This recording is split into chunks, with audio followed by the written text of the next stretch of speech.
New Orleans unveils a new statue in Lafayette Square, and it gives us a chance to come back and laugh about that once again. And trust me, you're going to like this one here. Thank you to Juneteenth for giving us this wonderful opportunity to go look and see where the priorities are. To our friends to the left, in other news, Biden falls off his bike. And yet both Adams, Kinzinger, and Schiff still have dumber news stories in the stack. So we'll talk just a bit about what's going on with that. Adam Schiff insists that he has the evidence that Trump was involved in the plan to overturn the election. Still waiting on that evidence of the Russiagate thing. Still waiting on that one, Adam Schiff, so we'll talk just a bit about what's going on with that. And Adam Kinzinger says that he received a threat to execute him, his wife, and his 5-year-old. Mysteriously, it appears to be in his own handwriting. It is going to be all this and more. And have a happy Juneteenth. Welcome to election season. I'm Jay Edgar, and this is Contemporary.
So I had the live thing going, and I grabbed my phone. It was on the charger, sitting right next to me here, so I could set up the Instagram stream. And I saw that my boss had texted me looking for a credit card receipt for something that hadn't happened over the weekend. So I had to go make sure that fire was put out before we got started. So I'm sitting here with the intro music going, which is Game Chops again. Thank you very much for Game Chops for putting out the great background music that we have for this, by the way. But yeah, with that going here and, seeing you guys chatting in the live chat already, okay, now I have to go and explain what happened on a Saturday. So, apologize for the lengthy introduction off that one, but we've got to get started. We've got a bunch of stuff to get through here today. Some of it I think it's going to go pretty quick because it's just some little tweets here. But yeah, it's been a weekend. I even added a couple things last minute too, because I found this weird picture of a nurse that says that because her dad built at 79 years old a deck that is in very poor condition, by the way. We'll go and pick through that a little bit. That means that Biden has the mental capacity to be the president of the United States. It's not a cult, folks. They'll tell you over and over again it's not a cult. So we'll get right down into it. Before we get started, though, head on over, check out the other programs that are going to be helping with the launch of Turns on Pages Productions. And, of course, I am talking about The Daily Ignoramus, The Breakdown with Breckenhoff, The R-Rated Conservative, and The Porch Boys. Go check out all those shows. John, remember, will be starting off doing a video game stream on Mondays. I will be doing a video game stream later on today as well. I was going to do one yesterday, but I was not feeling very well. And it was Father's Day, so my thought was, hey, go out and enjoy your time with your old men. because it's Father's Day, and we'll come back and we'll do this on Monday instead. And I mean, if work keeps going the way it's going, we'll probably be able to sneak one in after work one night too. So do keep that in mind. We'll see if we can't get in there and get a little bit more of Fallout 3 done. We're going to see if we can't, like, not spend a year on it like we did on New Vegas and actually play other games. So a couple nights a week is what I'm trying to get to off of that. It wasn't in the cards for this past week. But yeah, and then John as well. After my stream, we'll be starting a video game stream as well, doing commentary, talking about Rothbardian principles, and I believe he's playing Age of Empires, I think. I don't know, I'll have to ask him again. But yeah, go check that out as well. Let's get into the finance for the morning. Our first thing with the finance is to remember that because our wonderful president made this day, well, this is the observed day, yesterday was the national holiday, made Juneteenth into a national holiday, our banks are closed today. So are all of our markets. So there's not going to be anything trading here, and everything that we're going to see here is what it is. Greta Van Susteren, when I was getting everything set up to start for the morning, had tweeted out the good thing about the markets being closed today is that people aren't going to lose as much money today as they normally would have. Now, I don't know where that's going to be. It does look, as for right now, like the futures are pointed up, so we'll see what happens with that and where that goes. But the Dow played jump rope with the previous clothesline Friday, yesterday. They didn't do anything yesterday. Yesterday was Sunday. It played jump rope with that line, though, on Friday, staying about half and half above and below, but closing at the very end, it shot back down through the previous close and closed at 38.29 points down, or 0.13%, to 29,888.78. So we are officially below the 30,000 line. Our 52-week low is 29,653.29. We are not to bear market. Wait. We are in bear market territory. I just did a little bit of quick mental. Nope. We have 400 points more to go on the 52-week low to be in bear market territory. So we'll continue to watch that and see where that goes. It's looking like the futures will turn up, but nothing will change until tomorrow, so we will revisit this then. Looking in at the Bitcoin across the last 5 days, and let's give one more refresh on that to see where it's at right now. It's been a little bit of a wild ride with the Bitcoin here, and I actually should have, and I was in the midst of doing something else at the time. But yeah, yesterday morning, I actually probably should have, or Saturday morning, I should say, should have gone in and grabbed a little bit off of that because we were all the way down to 17,663.80. And again, never throw any more into the stock market than you can afford to lose. I like throwing 20 bucks at it when it's really, really low, just to see what happens and when I come back out with it. That's why I have $2 worth of Shibu right now, because I thought it was really, really low, and it got even lower than what it was. But that's one to watch here and continue to see where this goes. And as I mentioned, this is the cryptocurrency that the majority of, like, your middle Americans, your people who aren't all that crypto active, are buying themselves into, because it's on the news and they say it's safe and they're going to regulate it, and I might be able to make a little bit of money off of it, but this is also one of the more liquid assets. This is one of the few ones that you can actually spend this on real world stuff without changing it back into the US dollar. So there are places to spend. You can donate. I'm actually setting up after today a crypto wallet for people who think that the crypto they have is too volatile. They can throw me tips and donations through crypto now too. So if you want to do that, if you're too scared of your crypto, I will hold on to it for you. I will hold it forever, just to see where we can go with that. So we will continue to watch that and see where that goes. Some good news on the fuel front. Something we haven't said in a long time. Now, across the country, you may have seen different results, but here in Wisconsin, in the Madison area, gas has gone down ever so slightly. Just ever little bit so slightly. The Quick Trip in Sun Prairie, the Costco in Sun Prairie, the other Quick Trip in Sun Prairie, the Woodman's in Sun Prairie, the Race in Sun Prairie, all dropped to $4.60 from $4.61. Not a huge drop. You're not going to be able to retire off of this, but it's going in that direction for the first time in probably about 7 weeks. since we've seen a drop actually going on in the fuel prices, and even some of the other ones that we're seeing around the area. The Fleet Farm and DeForest is still at 461, but what did we see on Friday? 461 to 464. Now we see a 463 into the mix and a 460. No 465s out there, so good news on the fuel front. May we in a few weeks actually be able to afford to live? I don't know. We'll continue to watch this and see where this goes. All these statistics coming out of the Biden admin says no, that's not going to be the case, but you see a little bit of good news, you take it where you can get it. Let's grab one from IBD. Let's get the live chat up. I don't even know what you guys are saying over here. From Investors Business Daily, Dow futures rise, Bitcoin rebounds after crash, beware the bear market. From Ed Carson, Dow futures rose modestly Monday morning, along with the S&P and the NASDAQ futures. The Bitcoin price rebounded to 20,000 on Sunday after tumbling far below that key level on Saturday. The bear market intensifies last week amid growing concerns that the Federal Reserve will be forced to drive the economy into a recession in order to rein in inflation. With the major indices plunging towards their pre-COVID peaks, investors should be on the sidelines. Don't get excited by one-day rebounds such as Friday's tech-led advance. Instead, prepare to take advantage of the next sustained uptrend. Not many stocks are holding up, but here are 5 that are doing a reasonable job. Tesla, BYD, Vertex Pharmaceuticals, Lithium Play SQM, Eli Lilly, and Enphase Energy.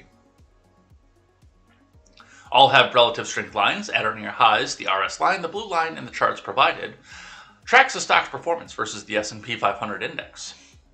BYD is near a traditional buy point. SQM is finding support at this 50-day line after round-tripping big gains. Enphase regained that level on Friday. Vertex stock and Eli Lilly aren't far below their 50-day lines. Eli Lilly is on the IBD leaderboard. Eli Lilly and SQM are on the IBD 50. BYD was Friday's IBD stock of the day. On the futures rose 0.2% versus fair value. The S&P rose 0.3%, and the NASDAQ rose 0.6%. U.S. crude fell slightly. Markets will be closed on Monday in observance of Juneteenth, but other exchanges around the world will be open. Dow futures will trade normally. Federal Reserve Governor Christopher Waller said Saturday that he favors another 75-point rate hike in the late July Fed meeting. Markets see a likelihood of that currently, but it's not fully priced in. And remember, overnight action in Dow futures and elsewhere doesn't necessarily translate into actual trading in the next regular stock market session. I'm a little interested to see where this goes too, especially with an extra day on the futures because, usually the futures are 6 hours that they can trade on the futures over the weekend. The markets open up at 6 p.m. on Sunday. Well, it's more than 6 hours. It's like 12 hours. But they open up at 6 p.m. on Sunday for the pre-market trading just to see what's... That's one thing I want to look into because we always look and see what the futures are. But how that actually works, because I don't know how you can actually trade without the markets being open. So that's one thing that I need to research. We'll continue to watch this, but to have a full 24 hours of futures plus to see where this winds up as we look at it tomorrow. So we'll see what happens with that and where that goes. Let's grab one from CNBC and we'll get into the main news of the day. Look for more selling pressure in week ahead as investors learn the hard way not to fight the Fed. From Jesse Pound. Wall Street and the Fed appeared to enter a new reality this week. And the result for investors was big losses with no obvious endpoint in sight. The S&P posted its 10th down week in the last 11 and is now well into a bear market. On Thursday, 11 of the sectors closed more than 10% below their recent highs. The Dow fell below 30 grand for the first time since January 2021 this past week. Unlike recent drawdowns for stocks, however, the central banks will not be putting a bottom in the market. Instead, the Fed raised interest rates by 0.75% on Wednesday, its biggest since 1994, at signal continued tightening ahead. Jerome Powell will testify before Congress next week and is expected to hold firm on his plan for more aggressive Fed until inflation is brought to heel.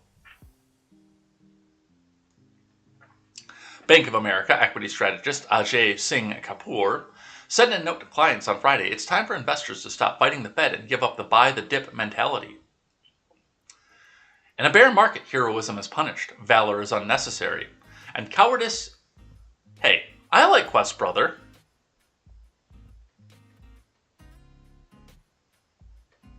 What did 80s kids say? Haha, Chair Force 1, I like that. That is the way to preserve capital and live to fight another day, waiting for the next central bank panic and better valuations in a new earnings upcycle, Kapoor wrote. Tech stocks, which are sensitive to interest rates, have been hit particularly hard, as have cyclical plays such as airlines and cruise lines.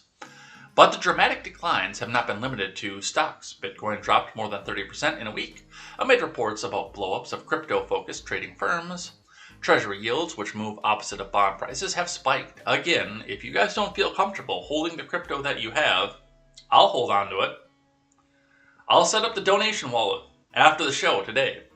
And if you guys don't feel comfortable with it, I feel comfortable with it.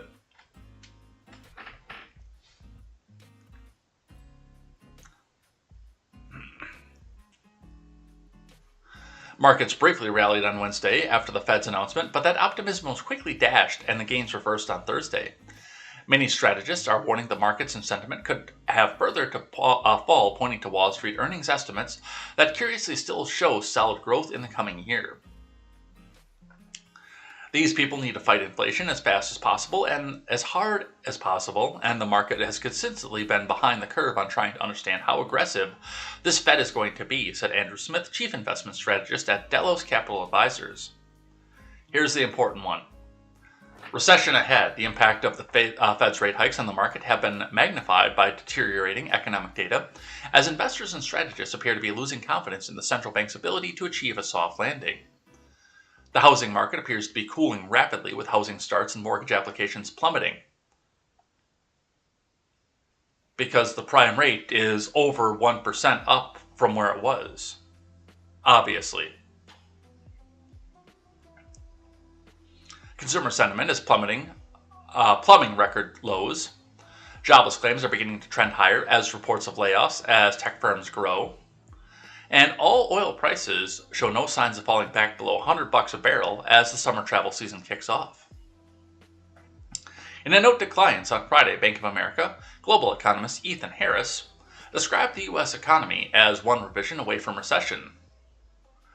Our worst fears around the Fed have been confirmed. They fall way behind the curve and are now playing a dangerous game of catch-up. We look for GDP growth to slow to almost zero. Well, here's the problem, Harris. In order to get to zero right now, the economy has to speed up. Because I don't know if you remember this or not, but the economy shrank by 1.5% in quarter one.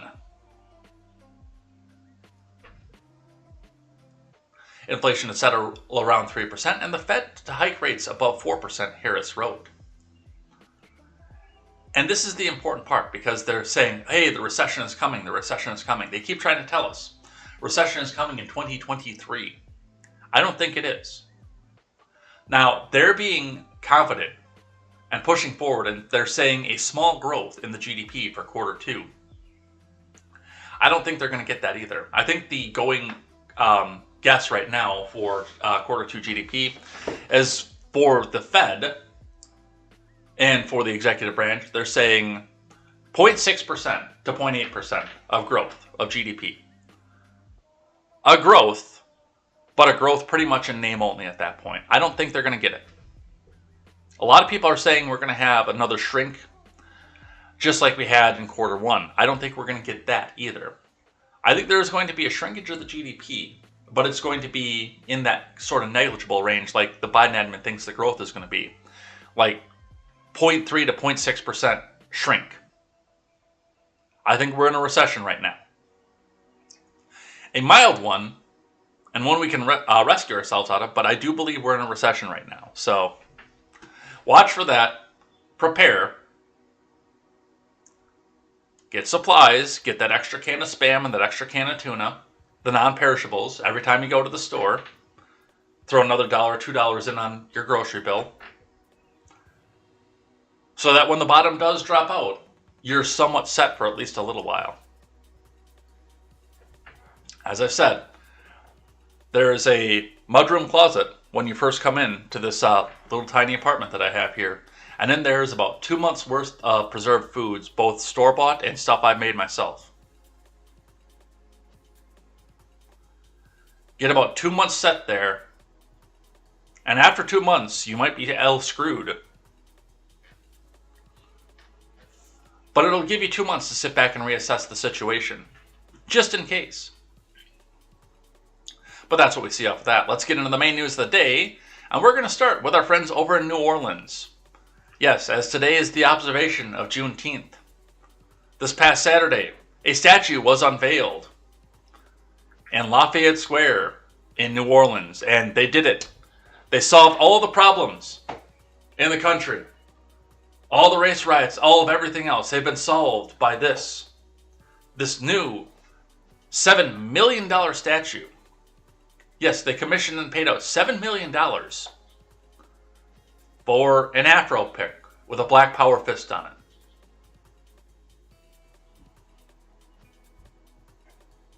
I'm not kidding.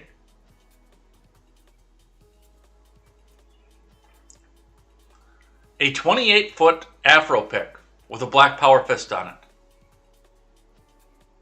Guys, they solved racism. We never have to have this argument on Twitter again.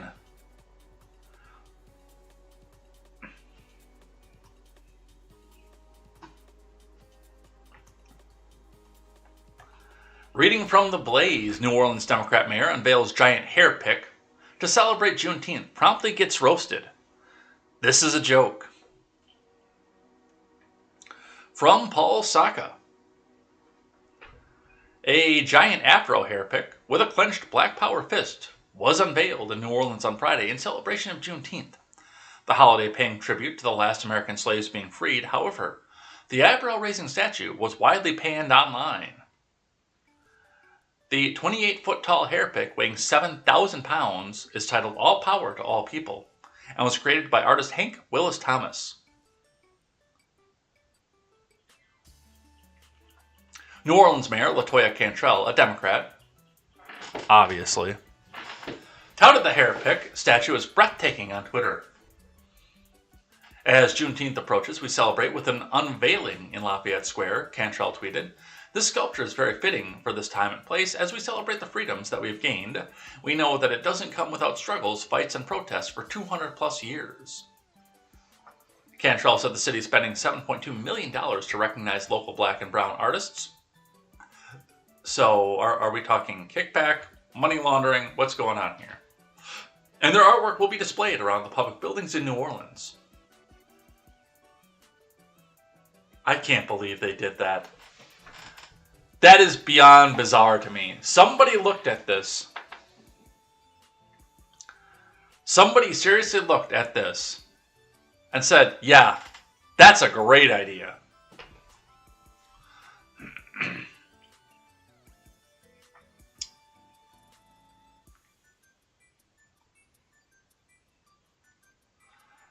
Search for the story on NOLA.com. 2-story black power hair pick, symbol of African identity.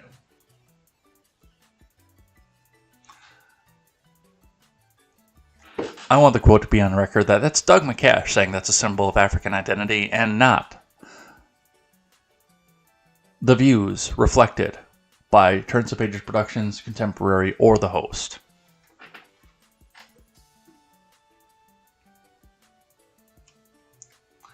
Erected near Gallier Hall, New Orleans Mayor LaToya Cantrell calls temporary addition to city streetscape breathtaking.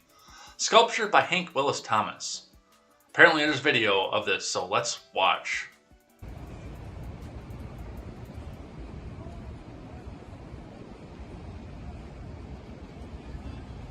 I can't believe this.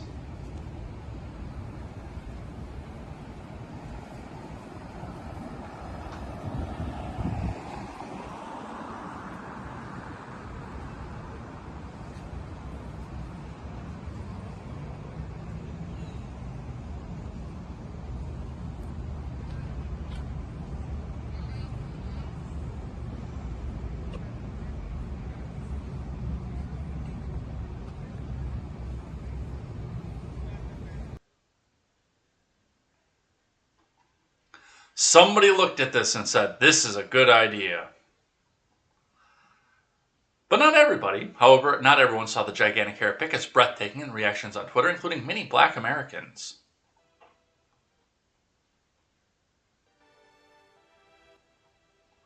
Fearless host Jason Whitlock.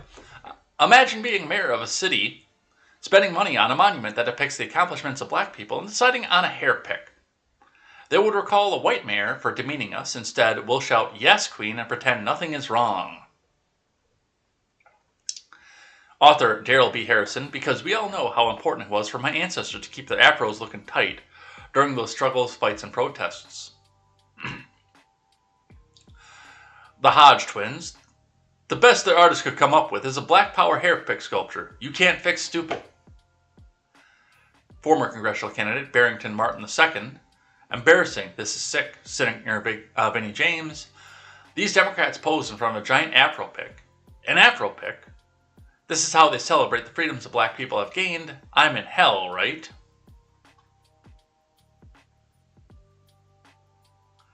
And as most people remembered, a movie that I have only seen part of, I've not seen the entirety of, but I am aware of it, and I've probably seen, by time, about half of it. That, yes, this reminds everybody of the scene from Spaceballs. Oh, it's a GIF, it's not a video. This is hard G GIF too, by the way. Because I saw a lot of this one. But there you go. Look at that. They ended racism right there.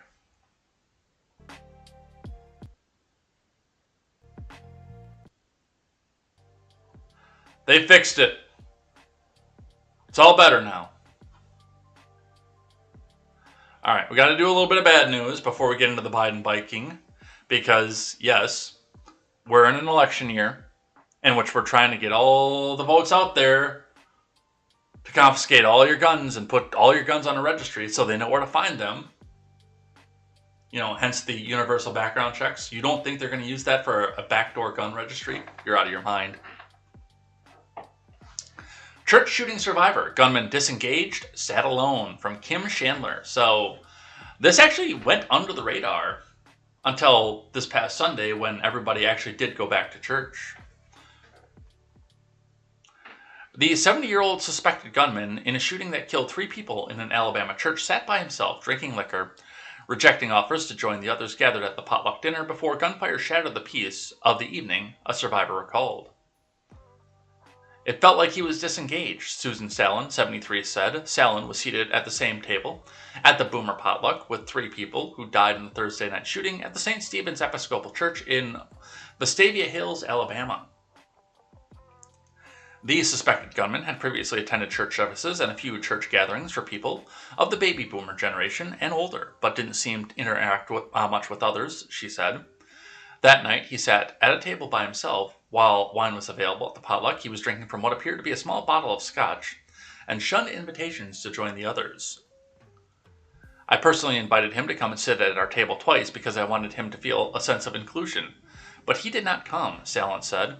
She said a woman, whose husband would be killed moments later in the shooting, realized that he had not fixed himself a plate and went up and offered to make him a plate. He declined that as well. Robert Finley Smith, 70, is charged with capital murder in the shooting that killed 3 people. Walter Bartlett Rainey, 84, Sarah Yeager, 75, and Pelham, and another woman were killed in the shooting. Police did not release the name of the 3rd victim, but friends referred to her as Jane. The gathering was joyful. The friends, who had not been able to gather as much during the pandemic, chatted about the food before them that night, their favorite cars, and other lighthearted topics. Sallin said that she doesn't remember hearing any arguing or heated conversations before the gunfire suddenly erupted. I heard this loud metallic sound. I thought a metal chair had fallen over on the floor, and then there was another sound, and I realized it was a gun. People were diving for the floor. I was diving for the floor. And when I got down on the floor, I realized that 2 of my girlfriends who were sitting at the table with me had been hit. Sallin said she scrawled across the floor to reach her friends. I was trying to calm them and pat them and tell them, "You're not alone, you're not alone." That's the message I wanted them to get. Nearby, Linda Foster Rainey cradled her husband. According to the family statement, he died in her arms while she murmured words of comfort and love into his ears. Salen said one of the men in the group, who was also in his 70s, was able to subdue the gunman. I didn't see him get the gun out of the man's hand and hit him on the head with the gun. The Reverend Doug Carpenter Sr., Stephen's pastor for 3 decades before he retired in 2005, says he understood the man hit the gunman with a folding chair before wrestling him to the ground and taking the gun. The person that subdued the suspect, in my opinion, was a hero, Vestavia Hills Police Captain Shane Ware told reporters at a news conference Friday, saying the act was extremely critical in saving lives. Yes, and thank God for that.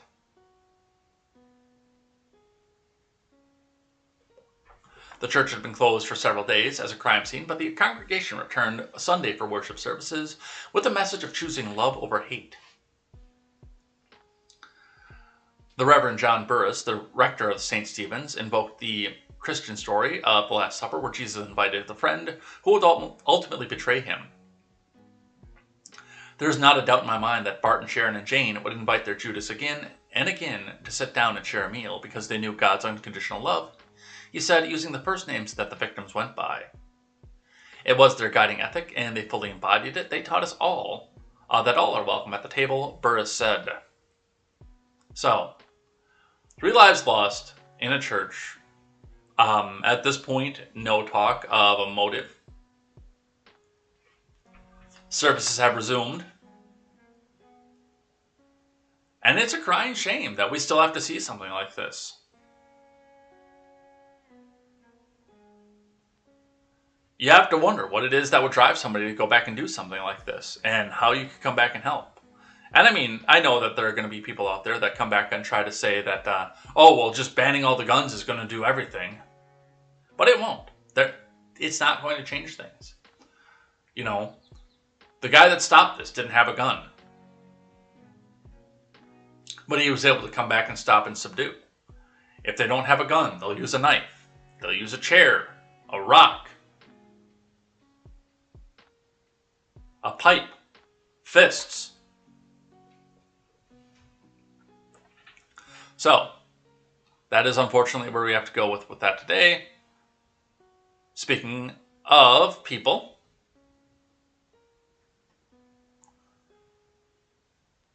let's go talk about Biden.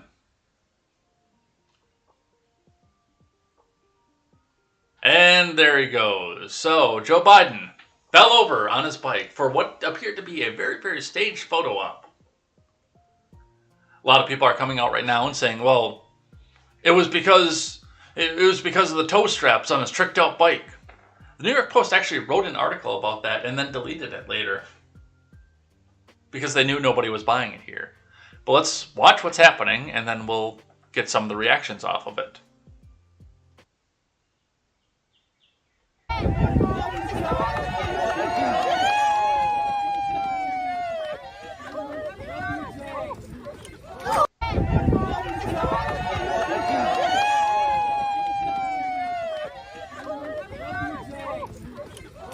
Boom.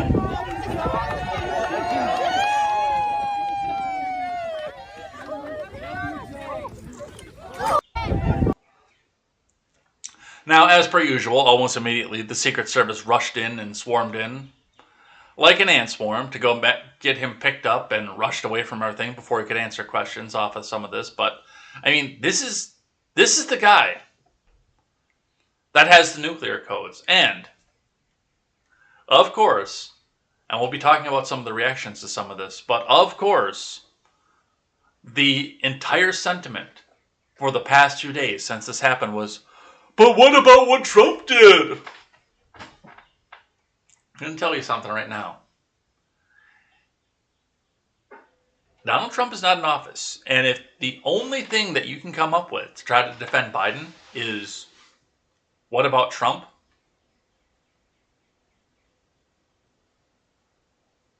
Your president isn't doing shit. Excuse me. Isn't doing crap. Sorry, AM radio folks. Earmuffs.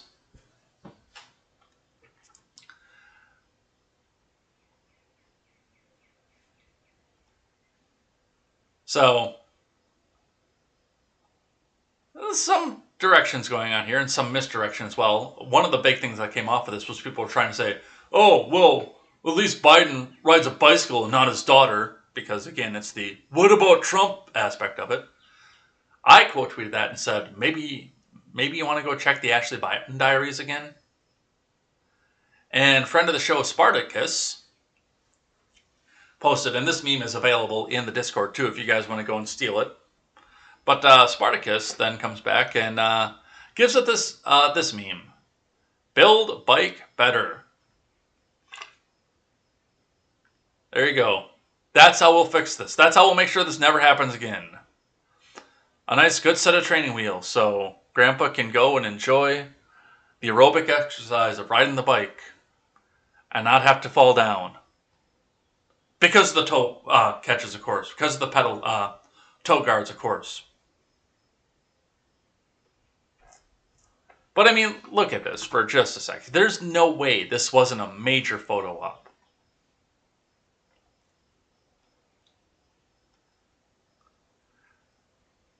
Because he's out there, he's all clean. You know, there's a Secret Service truck behind him, the golf cart coming up behind him. He's got the full detail off of this, and a brand new pair of Nikes coming up to where there are a bunch of cameras and people cheering.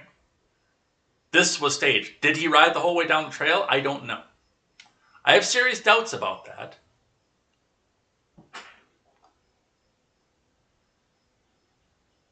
But I can't say yes or no for that.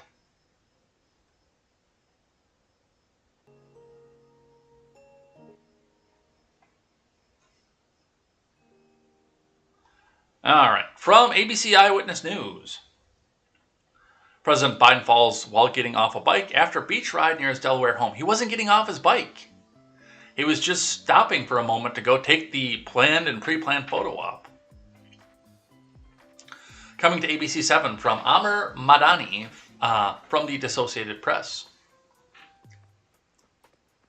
President Biden fell while he tried to get off his bike at the end of a ride on Saturday at Cape Henlopen State Park near his home in Delaware, but he said he wasn't hurt. I'm good, he told reporters after U.S. Secret Service agents quickly helped him up. I got my foot caught in the toe cages.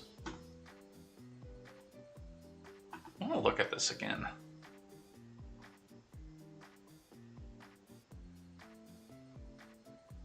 It actually looks like his foot may or may not have been free from the toe cage by the time that he lost his balance. Let's blow that up just a little bit. Maybe. But then the first question is, I mean, if he's got one foot on the ground, why would he not lean to that direction, not the other direction? But there may be, just from this still here, some merit to the idea of the toe cage, but...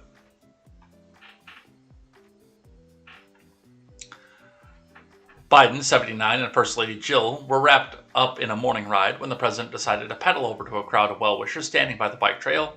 Biden, who was wearing a helmet, tumbled when he tried to dismount. And what happens, by the way? Because he is up there. When a fall like that breaks a hip. Or a rib. I've seen people just fall from a stand in that age group that have come out with massive bruising that doesn't go away for months at a time, fractured ribs, spinal issues. The president quickly collected himself and spent several minutes chatting with people who had gathered to watch him bike. The Bidens are spending a long weekend in their Rehoboth Beach home. They marked their 45th wedding anniversary on Friday. Aww. Ugh. So, that's what they have from that. From the Daily Wire, Biden roasted after falling off bicycle. Perfect metaphor for the current state of our country.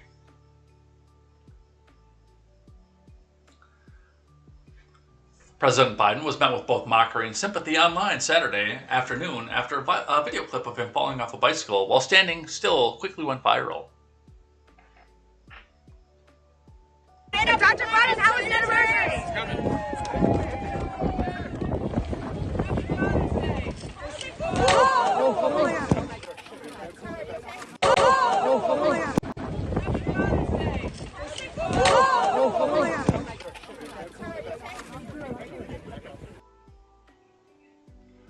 Don Jr. responded by writing on Twitter, "I'm not sure that there's ever been a more perfect metaphor for the current state of our country than Biden falling off his bike while standing still for literally no reason."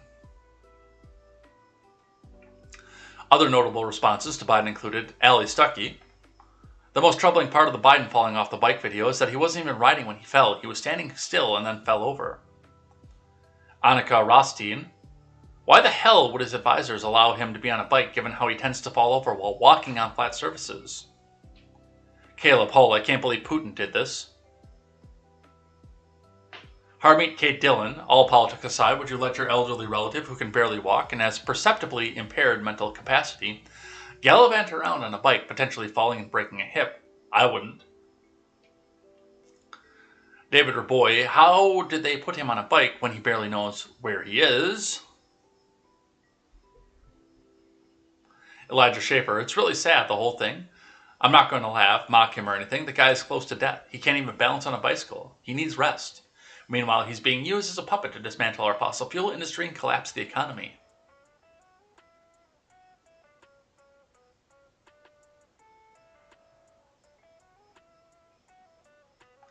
And Avi Yamini says, "Whoever let Biden out on a bicycle instead of a wheelchair should be charged.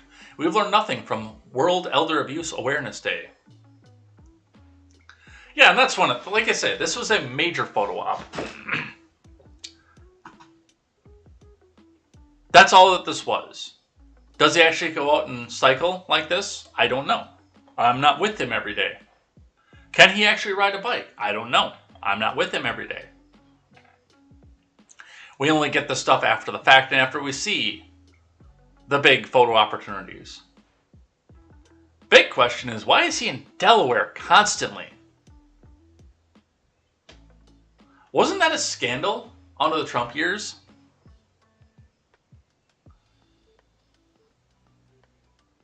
I don't know.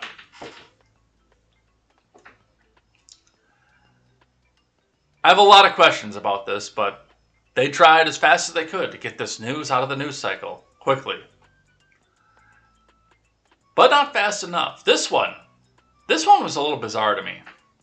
So, Kelly Noland, mom, wife, Army veteran, nurse, candidate for state rep in Michigan, number 63, Unity, LGBTQI, AR, MIGI, TXTYA, ally, facts matter, persist, mental health, working together we win, tweets out, "As a nurse that's worked in senior care, Biden is a very healthy person.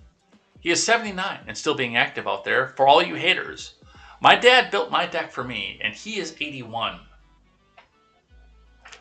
Let's look at Daddy's deck here. So, in the middle, in the joists, we have a significant amount of sag. There's this weird kick out over here that doesn't go all the way back to the house. That's the one I couldn't figure out for the life of me with this. Why does this kick out exist? Why doesn't this just go all the way back to the house? Kelly Nolan should probably go and mow her lawn, especially if she's a congressional candidate. Maybe trim some of the trees back that are growing up out of there too. But also, Biden just tried to shake hands with air about a month ago. And executing the laws passed by Congress under the advisement of the judicial branch, budgeting out economy and foreign diplomacy are not the same as building a crappy deck. And furthermore, Kelly Nolan's father is not Joe Biden. People's brains deteriorate at different rates.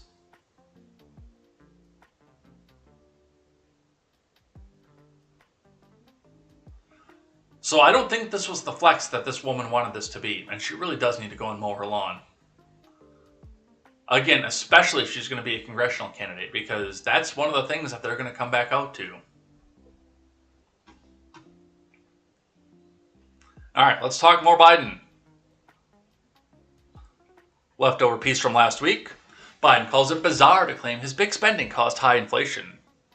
From Carlos Garcia. President Biden said on Thursday that it was bizarre to claim that the big spending plan has led to high inflation. Biden made the comments in an interview with the Associated Press. The need for mental health in America has skyrocketed because the people have seen everything upset, Biden said. What's funny to me is because this is a leftover story from last week. That means that he said this statement. The need for mental health in America has skyrocketed. 2 days before he would fall down off of his bike in a photo op. Let that sink in for just a second. Everything they've counted on upset, but most of its consequences. What happened? What happened as a consequence of the COVID crisis? He went on to say the overall mindset of Americans is not good. People are really down, man. Come on. When asked about whether his coronavirus relief package worsened inflation, Biden unequivocally denied the claim. You could argue whether it had the margin on a minor impact on inflation, he continued. I don't think it did. And most economists do not. But the idea that it caused inflation is bizarre, man. Come on. Americans faced more economic bad news on Thursday when the stock market continued its collapse, but Biden claimed that it was unlikely to mean a recession was coming. First of all, look here, it's not inevitable, he said about recession. Secondly, we're in a stronger position than any nation in the world to overcome inflation. He was also defensive about his role in causing the rise in inflation. If it's my fault, then why is it the case that every other major industrial country in the world inflation is higher? You ask yourself that. I'm not being a wise guy. By the way, Germany has lower inflation than the U.S., and I would hardly call them unindustrialized. A poll in March showed there are more Americans who blame Biden and his policies on the rise in inflation than there are who blame the invasion of Ukraine, the pandemic, or greedy corporations. The Biden admin has tried to deflect blame from their policies to all three, but Biden's favorability continues to sink lower and lower ahead of the pivotal midterm elections. Yeah, no, they're actually trying to go back and blame this all on Trump right now, too, which is hilarious. Like, I got something in my Quora Digest saying, well, how can Republicans say that Biden is responsible for the inflation? And there are just long diatribes of, well, this is what Donald Trump did in 2017, and this is what actually caused the inflation. And pages of diatribes just like that. So, that's what we see for that. From the Hill. Thank you to Midget B for this one out of the Discord. If you have articles you want me to check out and either bring the source from a non-green check verified source and I will try to corroborate it, or bring me the direct green check verified source, join the Discord, throw the articles in there, come back and be part of the conversation. This is the People's Show. And I do take your suggestions to heart.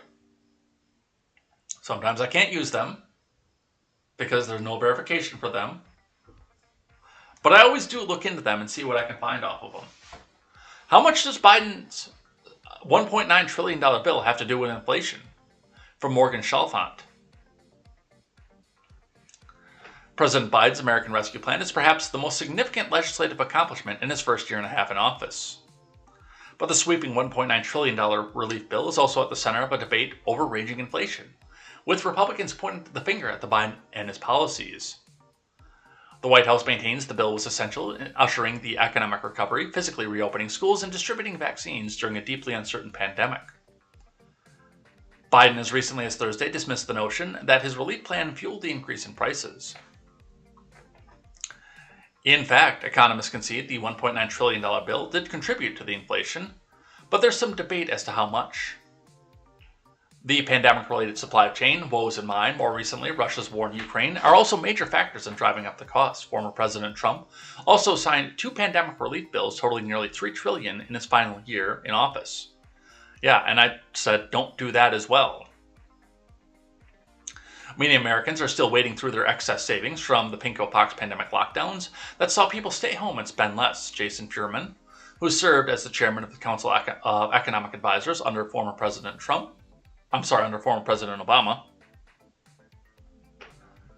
said that Americans spent some $800 billion less than normal during the pandemic.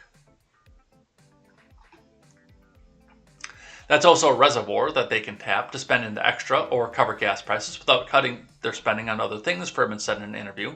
People are running through their cushion, but they still have a bit of cushion because the cushion was so large.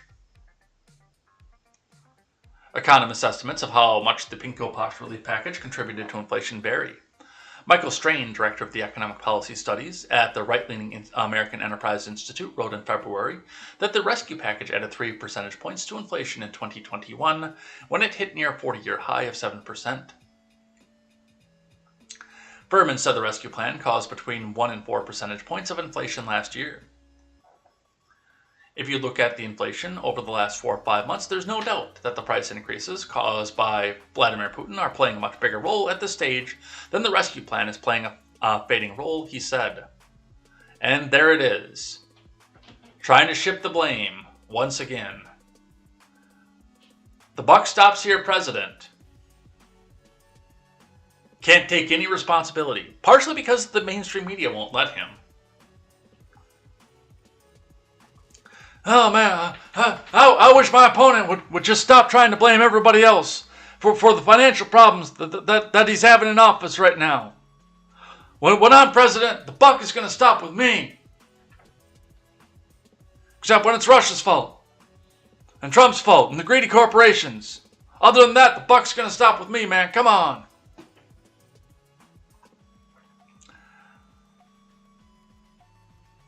So here's an interesting idea that makes you sit back and say, what? And this, of course, comes from our friend Ron Helton's favorite publication from his favorite politician. From Bloomberg, Biden eyes ban on conversion therapy, funding with order marking Pride Month. From Ella Sarin and Jordan Fabian. President Biden signed an EO directing the Department of Health and Human Services to develop guidance blocking federal funding for organizations that subject LGBTQIRA-MIGI-XTBYTLAMG +- youth to harmful and discredited practice known as conversion therapy. In an effort to counter a series of state-level anti-LGBT, you get the picture, legislation and policies, Biden on Wednesday signed the order as a show of support for the alphabet people, and children in particular, senior admin officials wrote. My order will use the full force of federal government to prevent inhumane practices of conversion therapy, Biden said at the White House reception with First Lady Jill Biden celebrating Pride Month. Biden said it was the first time the federal government was leading a coordinated response to what he called a dangerous, discredited practice. The president also criticized bids in Texas, Florida, and other Republican-led states attacking families and our freedoms. He told the youth who attended the White House ceremony across the U.S., You're loved, man. You're understanding. You do belong. You're young. Let me get a sniff, man. And I want you to know that as your president, all of us on the stage, they have your back.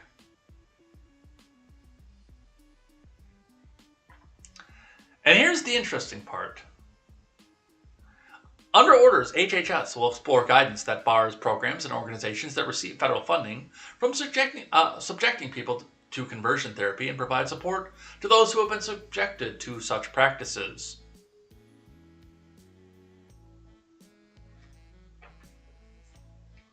So the big question here, now that we see an article like this, is does this mean that there have been instances of federal funding going to conversion therapy? Is this actually happening? Or is this a symbolic bill that actually didn't have any effect on anything? I'm going to go with the latter, but the former is really, really disturbing.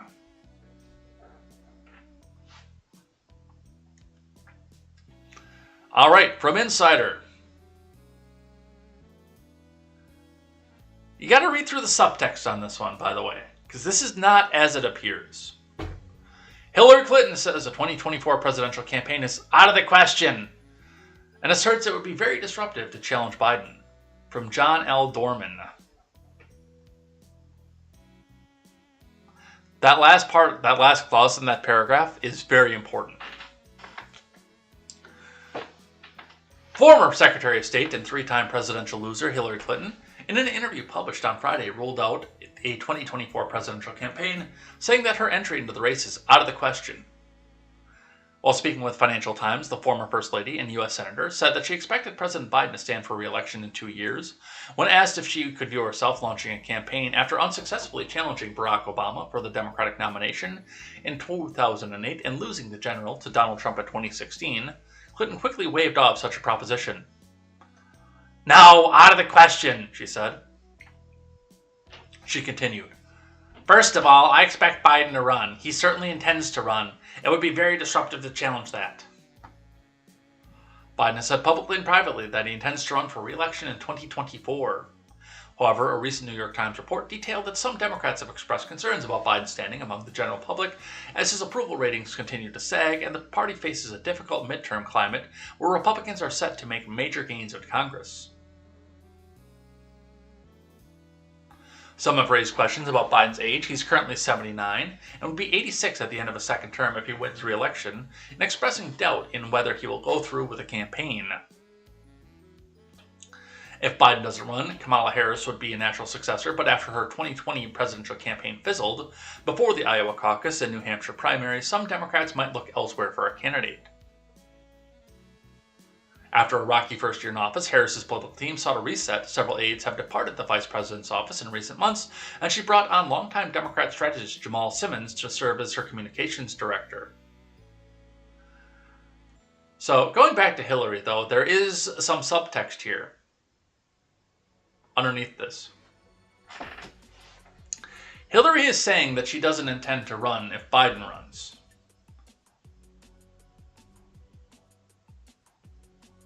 For possibly the same reason that DeSantis is saying that he won't run if Trump runs. Because the disruption off of that would hand a victory to the opponents. Putting too many high-profile names onto a campaign would just cause chaos, sow division, bring out the "it was her turn" people to come back out and scream and holler and shout.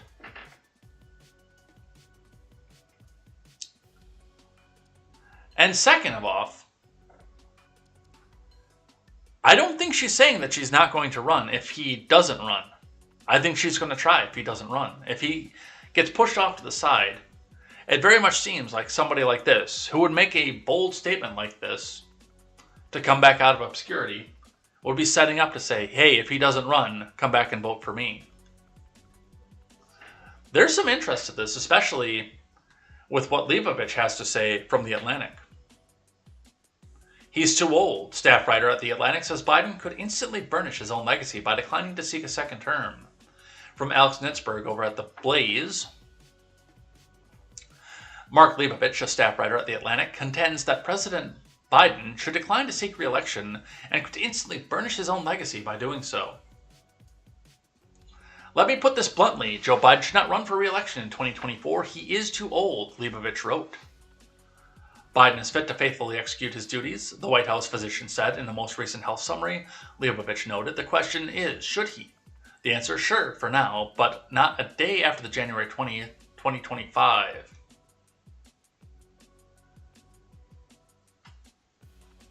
Biden, who was sworn in last year at the age of 78, is the oldest person ever to serve as president. He would be 82 at the start of a second term and 86 at the end of that term. In December, the president said that he plans to run for re-election as long as he is in good health. Leibovich maintained that Biden could instantly burnish his own legacy by opting out of 2024. He would be praised for knowing when to step aside, for putting the interests of his party and country before himself, and for selflessly turning things over to the next acts. This is important, and this is the quiet part out loud. I don't think they want you to notice the fact that this is the quiet part out loud, but this is the quiet part out loud. And I gotta give credit to Styx for this one, because this is not something that I have come up with on my own. I've come up with this and formulated this and realized that he's probably right. Joe Biden is not going to make it to 2028.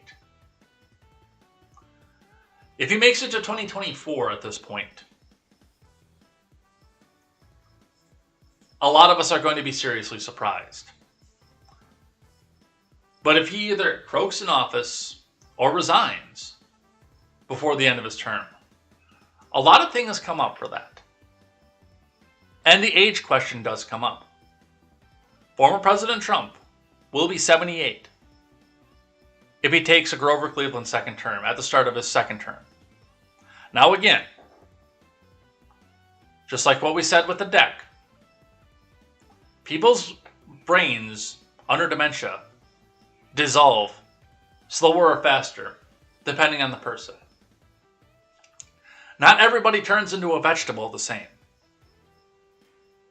So it is important to look at the individual with this. Now, of course, we had the same argument with McCain when he was running for president, and people said that McCain was too old to run for president. But if Biden gets up and steps down, the age question comes into play. And people come back and say, hey, how old is too old to be president? I mean, look at what we saw out of Biden, his deteriorating. And he finally came up and said, I'm tired, man. I just don't want to do it no more. Come on, man. Give me my tapioca. And then now Trump is under the microscope for the age question. But this also screws over a lot of people that a lot of the Democratic Party do not want to see as the president from their own side. In addition to screwing over Trump, this screws over Hillary Clinton, Nancy Pelosi, although I think that she wants to stay with her speakership, Bernie Sanders, who is older than Biden. Nancy Pelosi is as well. I would say that arguably Elizabeth Warren is screwed over in that matchup.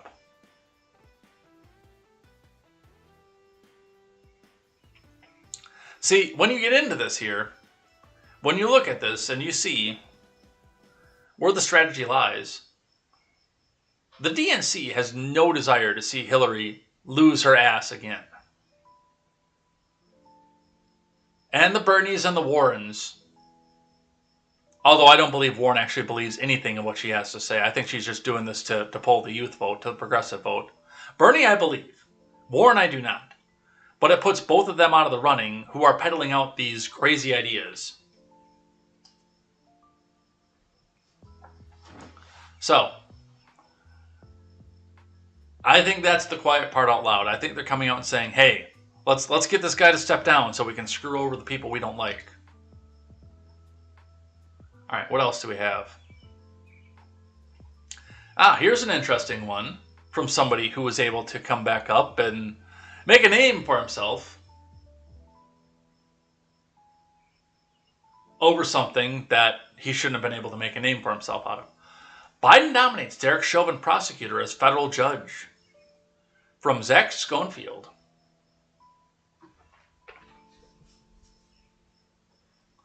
President Biden nominated one of the attorneys who prosecuted former Minneapolis police officer Derek Chauvin for the murder of George Floyd as a federal judge on Wednesday. Biden nominated Jerry Blackwell to the U.S. District Court for the District of Minnesota. The White House did not mention Blackwell's role in the Chauvin case in the announcement for the nomination, but you know. A.G. Ellison appointed Blackwell to serve as Special Assistant Attorney General during the trial, which resulted in Chauvin's conviction for second-degree murder, third-degree murder, and manslaughter.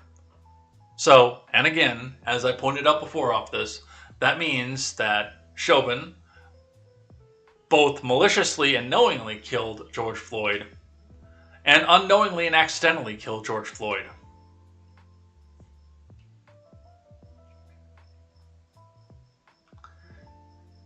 It's Schrodinger's murder, really. Chauvin is currently serving a 22-and-a-half-year prison sentence. He appealed the conviction in April. Blackwell spoke during the prosecution's opening and closing statements of Chauvin's trial, arguing the former officer betrayed his badge. During the prosecution's final closing statement, Blackwell contested the argument that Floyd died due to the enlarged heart. "You were told, for example, Mr. Floyd died because his heart was too big," Blackwell told the jury. "You heard that testimony, and now having seen all the evidence, and having heard all the evidence, you know the truth, and the truth of the matter is that the real reason George Floyd is dead is because Mr. Chauvin's heart was too small." Oh yes, that stupidly cringy closing statement. Blackwell is a founding partner of law firm Blackwell Burke. He received law and bachelor degrees from University of North Carolina at Chapel Hill. I'm not going to lie, this almost seems to me like this is a protectionary thing, because it sounds to me like the appeal is going really, really well for Chauvin. And this particular prosecutor may lose his ass if he's still on the Minnesota bench for this. But that's just speculation at this point.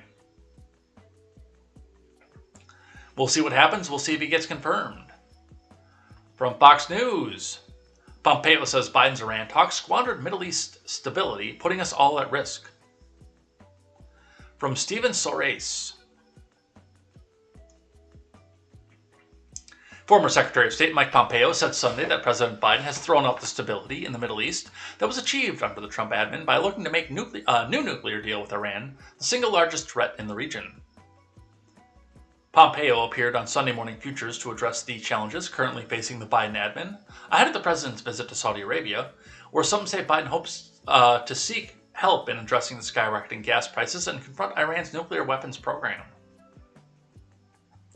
Pompeo said that Biden admin set the mark when they made the decision to walk away from the Abraham Accords and go back to the crazy Iran nuclear deal, leading to higher American energy prices and making life worse for every American. "The stability that we had during our 4 years has just now been squandered and thrown away," he said. "They're putting us all at risk." Pompeo said that while the Biden admin is hoping to appease Iran, it's possible that the Iranians could shut down the Strait of Hormuz and drive energy prices even higher. The Biden admin's attempts to come to a nuclear agreement with Iran may also affect relations between the U.S. and other countries. According to Pompeo, "When you side with the Iranians, when you side with the world's largest state sponsor of terrorism against Israel, against Saudi Arabia, and against the Emirates," Pompeo said, "those leaders of those countries no longer have confidence in the U.S., and the chances that they're going to do a solid for Joe Biden is extremely low." Well, I mean, the chances that Biden does a solid go down every year, because in order to do anything, he's got to have his gigantic bran muffin and sit in his little wheelchair. The former Secretary of State said that while he was glad Biden's visit recognizes the need for more energy in the marketplace, he questioned why the president had gone to Iran, Venezuela, and now Saudi Arabia instead of energy producers within the U.S. such as Midland, Texas, and Pennsylvania. That's NIMBYism. We know that one. "The president is going to have to take responsibility and change directions," Pompeo said. "He shows no signs of doing that. He'd rather lash out and tell the American people, 'Don't believe your lying eyes. Come on, man.'" I saw a meme. I should have brought it back up too, but I saw a meme. I wonder if I can get it pulled up in Discord this way as the attachment.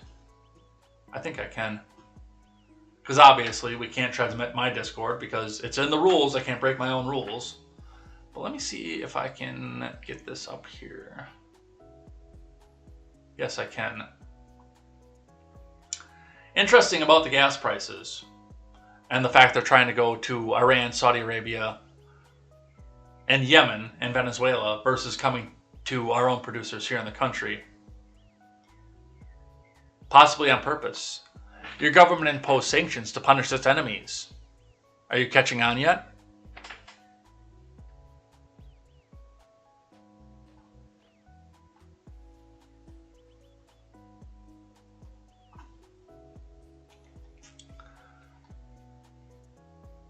So, we'll see what happens with this. When did they say he was going?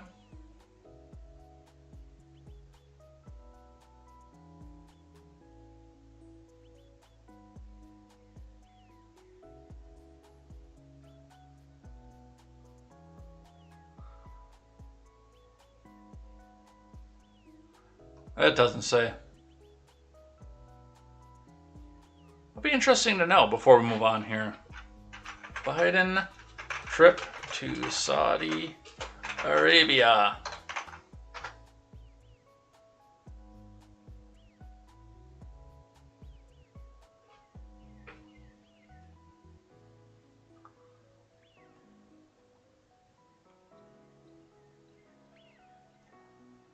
Let's see.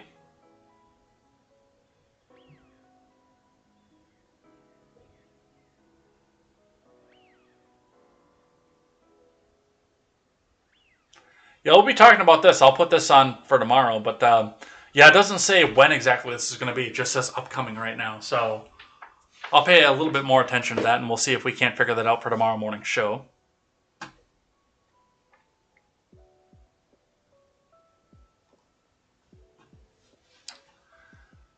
But let's keep going from that. Let's talk about the January 6th committee, starting with this tweet from Virginia Kruta that might have made our friend Arvold a little bit famous. We'll watch some of that too. But Adam Schiff, Shifty Schiff, Representative Adam Schiff tells Dana Bash that he has the evidence of Trump's involvement on January 6th, but he can't reveal it because he doesn't want to get ahead of the hearing.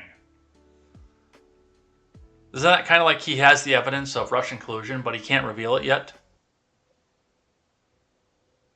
The hearing will include evidence about Trump electors in battleground states who submitted fake electoral college ballots, even though Trump lost these states that we're talking about.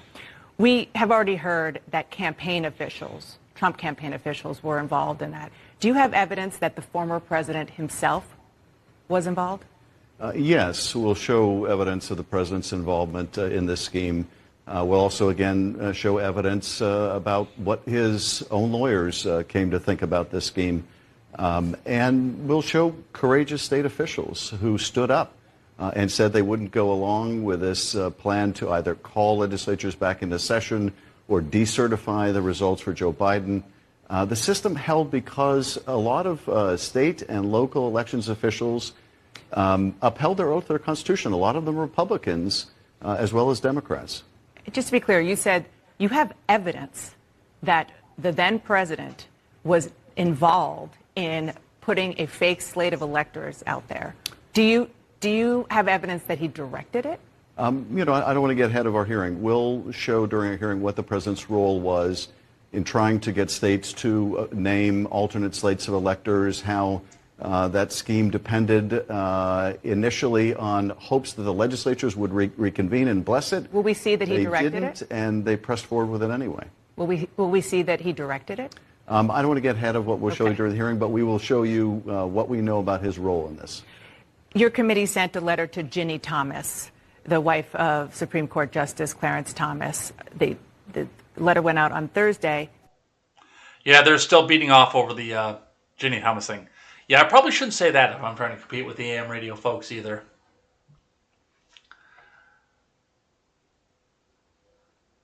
Hearing will include evidence about Trump. Shut up. But yeah, he's got evidence. Don't you know? He's got evidence. Our friend Arvold got into it, though, like big time. A lot of people are jumping up in here with this, including one tweet that had to be deleted. I wish the guy would have deleted his whole account, too. But Arvold, the last time Schiff had evidence. There's ample evidence in plain sight of collusion, Rep. Schiff. And Bill Barr chose to obstruct the indictment. That was the end of that.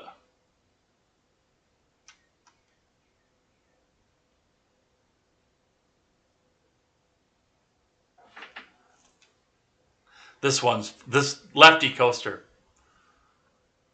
The meme is spot the loony and lefty coaster. I spotted the loony. Blocked. Okay, it's not the airport. You don't have to announce your departure. You came out seeking confrontation in this thread. So you just come in and leave a comment and then block.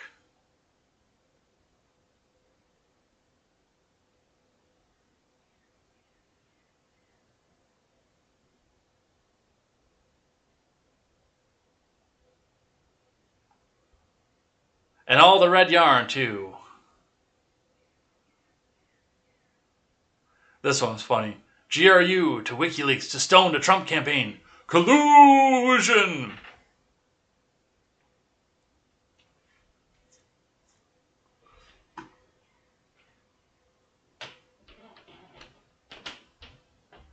Yeah, these people believe whatever MSNBC tells them to believe.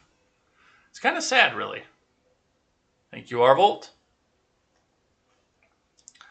From the Daily Wire, Adam Schiff insists he has evidence Trump was involved in the plot to overturn the election, but he won't reveal it. Hey, I've seen this one before. Congressman Schiff insisted Sunday that the January 6th Selfie Fest committee had evidence of former President Trump's involvement in an effort to overturn the results of the 2020 election, but refused to reveal it because he didn't want to get ahead of the hearing.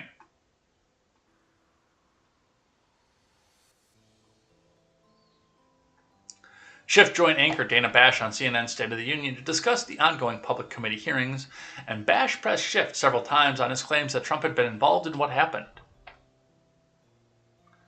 Your hearing will include evidence about Trump's electors in battleground states who submitted faked electoral college ballots even though Trump lost those states. We're talking about, Bash began. We already heard Trump campaign officials were involved in that. Do you have evidence the former president himself was involved? Well, yes, we'll show evidence. Yeah, we heard all of this. Yeah, we'll skip that just because it's basically a transcript of what we already just listened to. Let's grab one from NBC News, though. And January 6th committee will show evidence of Trump's involvement in faked elector plot, Schiff says. You know what? This is transcript too, so we'll skip that one as well. Let's keep going. We have another dangerous insurrection, though.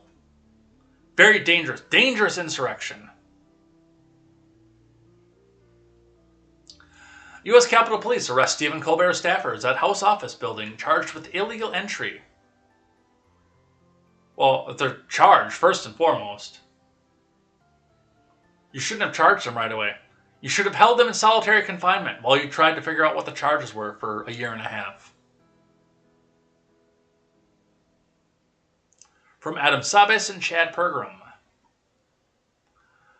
The U.S. Capitol Building police arrested a group of staffers with CBS's The Late Show with Stephen Colbert after they allegedly illegally entered the U.S. House of Representatives office building on Thursday night, Fox News has learned.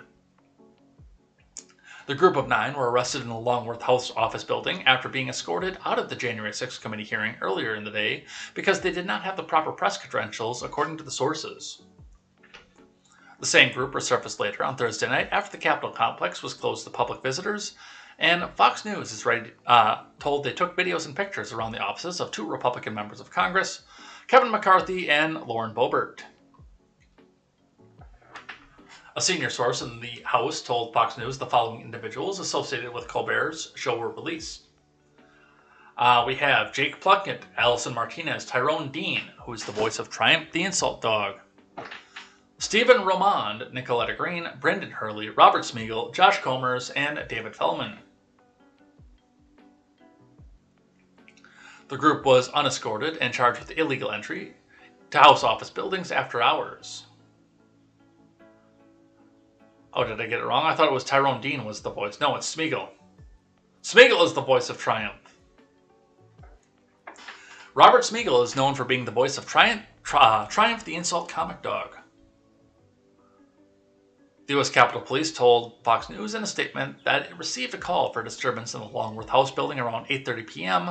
on Thursday and said that additional charges could be filed. Look, I don't care, per se. I really don't. It is the people's house.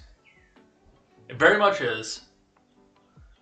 And the people should have the opportunity to reach out and be a part of the people's house. But if we're going to hold to the same standards as the other side, the Capitol Selfie Fest people, then yes, it should be held in DC lockup, solitary confinement, no access to lawyers, no access to anything else for 2 years, and don't give them the charge right away. Just wait and wait and wait on the charges. But, that's not what's going to happen out here. Kinzinger is in the news. Now, I'm smelling a hoax here. I really am. I'm not going to lie. And yes, for those of you who are listening and have your kids in the car, it's time for earmuffs. We got to do earmuffs right now because I can see what it says in the blur and I'm going to say it out loud. So earmuffs. Adam Kinzinger tweets out, "Here's the letter addressed to my wife, sent to my home, threatening the life of my family. The darkness is spreading, courtesy of the cowardly leaders, fearful of the truth. Is this what you want at GOP? Pastors?" Okay. Homie literally went to Kavanaugh's house with a gun and a plate carrier and rope and zip ties.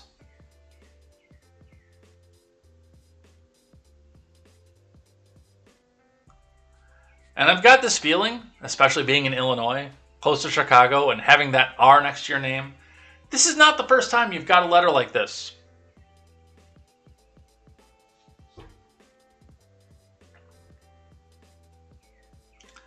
Sophia, you are one stupid cunt. That pimp you married not only broke his oath, he sold his soul. Yours and Christians, too. Adam's activities have hurt not only this country, but countless patriotic and God-fearing families. Therefore, although it may take time, he will be executed. But don't worry, you and Christian will be joining Adam in hell, too. We find it blasphemous that you name the son of the devil Christian. No signature, obviously. And the first thing that I saw when I read this was, why is this in Adam Kinzinger's handwriting? I don't buy this for a second. First and foremost, because, again, living in Illinois, in Joliet, that close to Chicago, representing a district with that funny little R next to his name for as many years as he did, this is not the first time he got a letter like this. It's not. This is a virtue signal that he's doing for political points because he wants to make the circuit on MSDNC.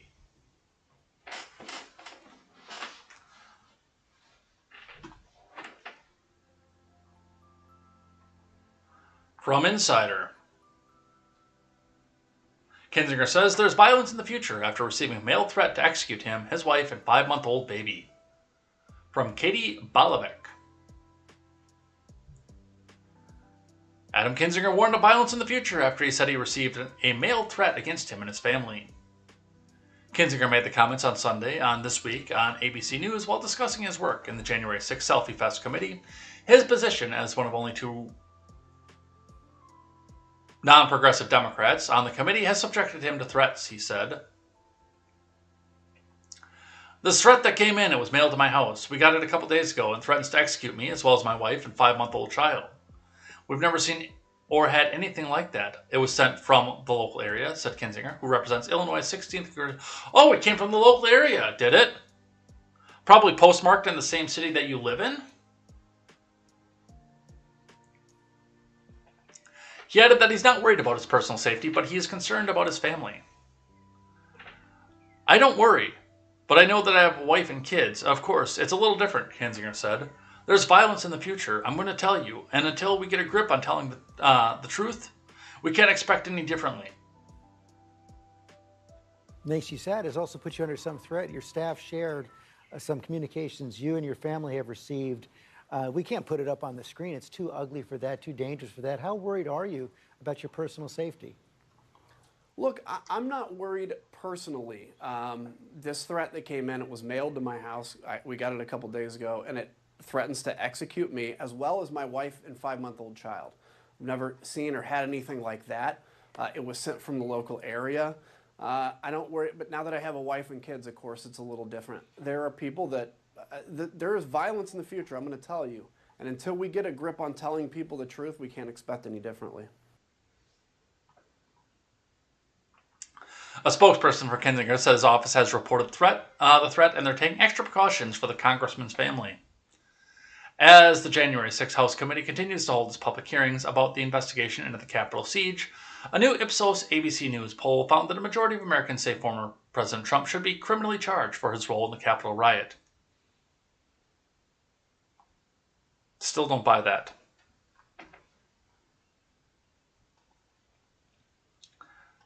But even if that is the truth, it is a good thing that we don't do justice by mob. We do justice by an actual judicial process.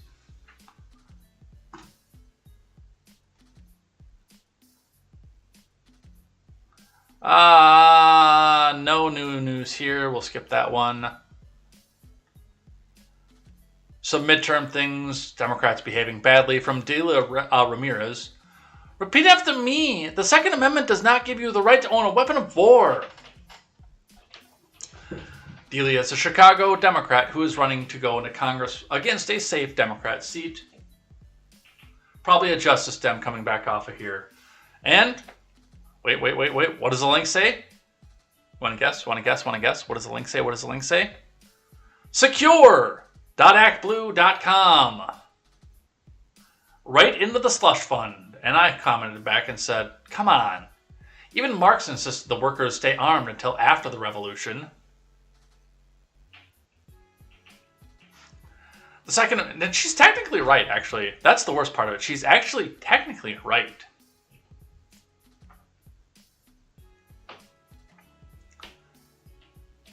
The Second Amendment doesn't give you the right to own a weapon of war. The Second Amendment restricts the government and protects you from the government coming to take away your weapon of war. Technically, she's correct.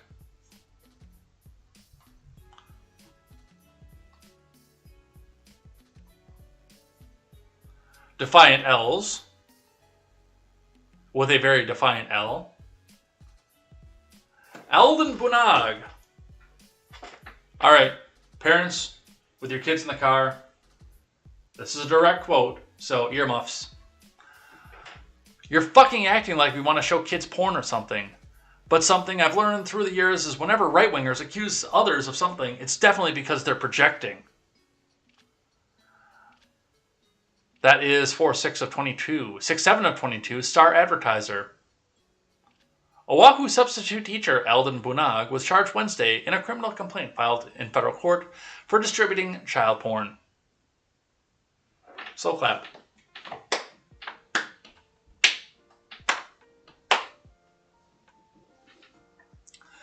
Libs of TikTok had to get in on this one too, because why wouldn't you? It's hilarious.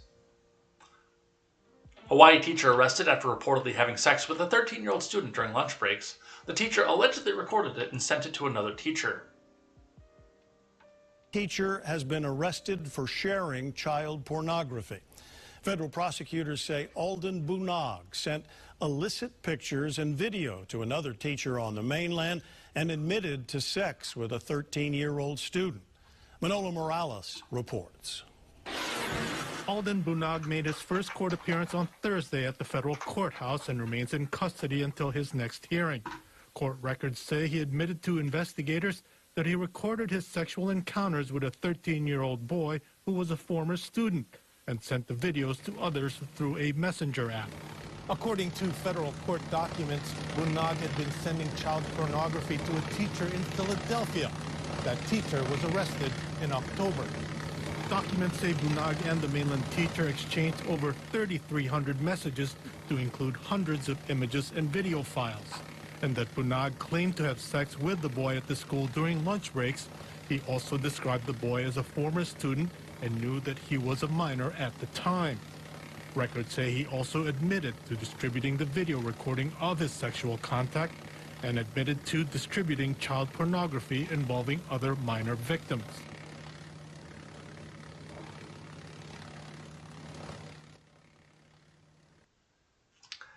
Well, this person sounds charming, doesn't he?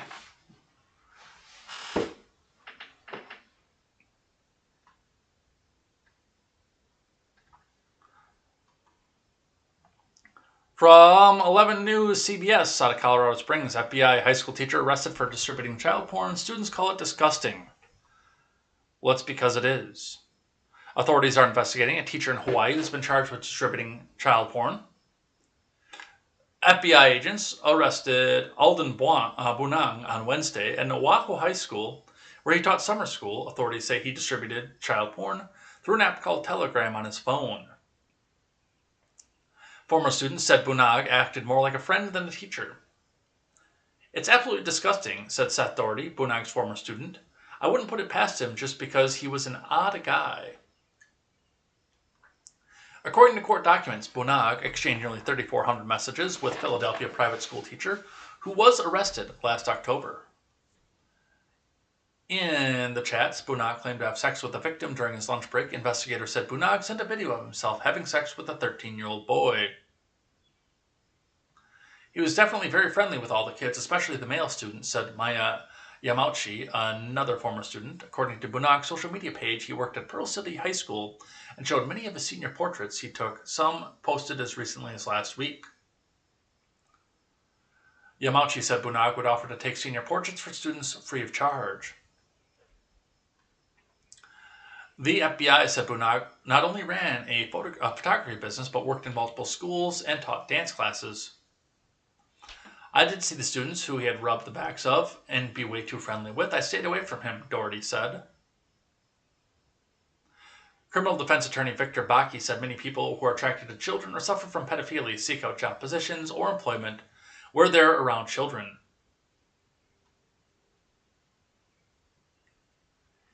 Yeah.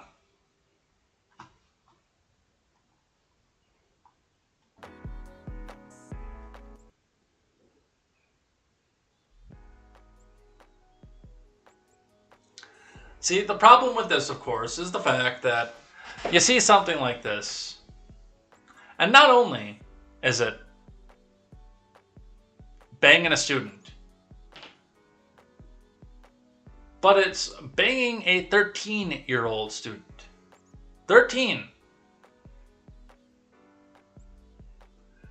Barely out of puberty. 13. And given the power dynamic between the two, I'm sorry, but there is a very, very, very little chance that the 13-year-old is the pitcher. Which means he is, probably not violently, but sodomizing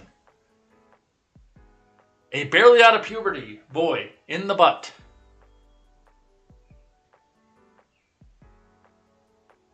I hope this dude never sees the light of day again. Of course, all suspects are innocent until proven guilty. But after due process, I hope this dude never sees the light of day again. From the Blaze.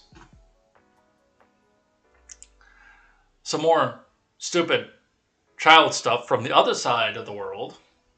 Fired art teacher defends allowing girls as young as 15 to model topless, strike simulated masturbation pose.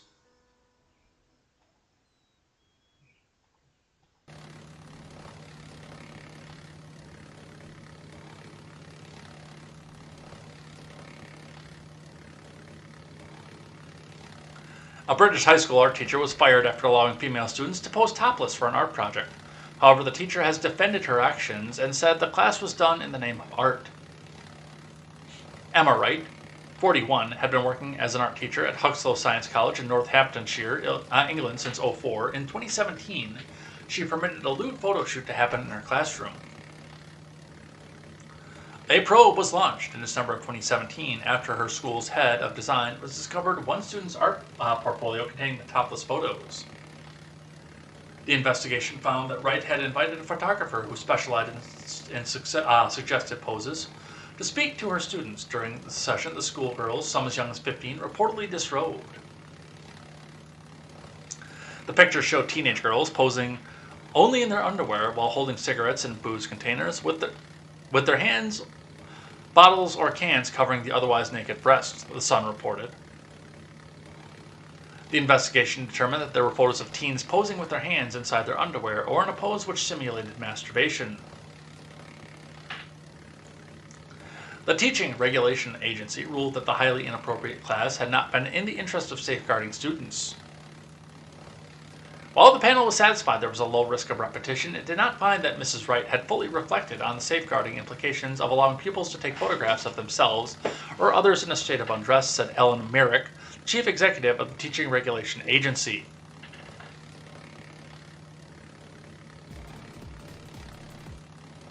Dude, just leave the kids out of it. Whatever messed up thing you want to do in the comfort of your own bedroom with whoever is adult and consenting at the time, I don't care. Leave the kids out of it.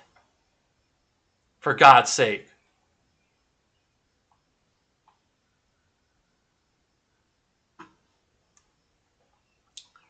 Back into the U.S. politics, Ryan Kelly leading Michigan Republican gubernatorial field after arrest on charges related to January 6th, according to a poll from Carolyn Vakil. Michigan gubernatorial candidate Ryan Kelly, who was arrested by the FBI last Thursday in connection to the January 6th selfie fest at the U.S. Capitol, is currently the leading poll candidate in the state's Republican primary, according to an Epic MRA poll, as reported by local station Wood. Kelly received the support of 17% of the survey respondents, with chiropractor Garrett Soldano trailing in second with 13%, according to the poll. Kelly has been accused of being on the grounds of the Capitol during the riot, though the FBI says there's no evidence that he was inside the building on that violent day. They allege Kelly climbed a scaffold outside the building and participated with a crowd that confronted the Capitol police officers. Businessman Kevin Rinke finished the third poll with 12% of the vote, and Pastor Ralph Rabant and businesswoman Tudor Dixon both received less than 10% support. The new poll shows higher numbers for Kelly after a poll in the Detroit Regional Chapter conducted by the Glenn Gariff Group was released May 2nd, found he had received less than 6% among likely Republican primary voters, compared to former Detroit Police Chief James Craig, who received the highest percentage of support at 23%.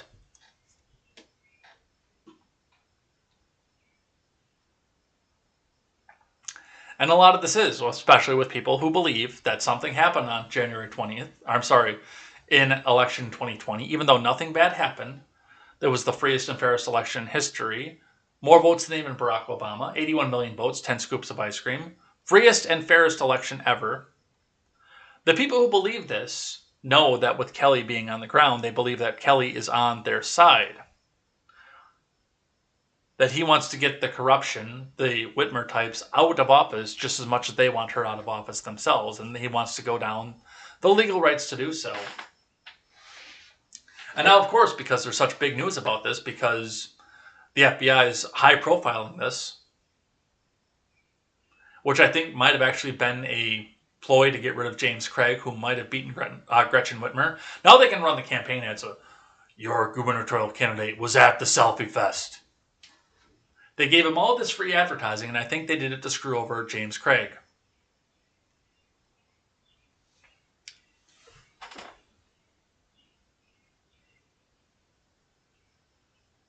So, that's what we see off of that. Plus, he's now been ordered to give up his guns from the Detroit Free Press.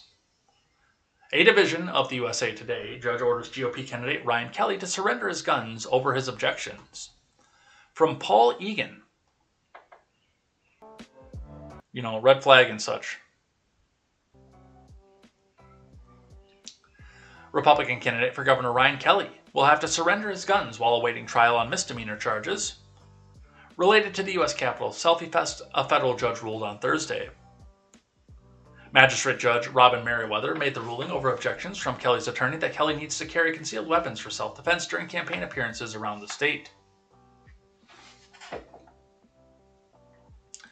Kelly, who was arrested June 9th during an FBI raid on his Ottawa County home, made his first appearance Thursday in the U.S. District Court for the District of Columbia in Washington, D.C. Kelly, who's free on bond, appeared via Zoom, but is scheduled to appear in person in federal court in D.C. on July 7th for a preliminary hearing.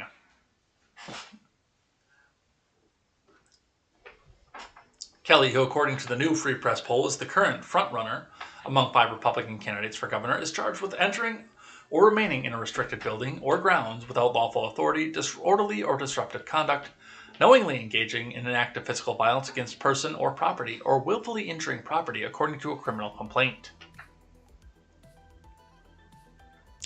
Generally, all those misdemeanors carry penalties of up to a year or fines up to $100,000 on each charge.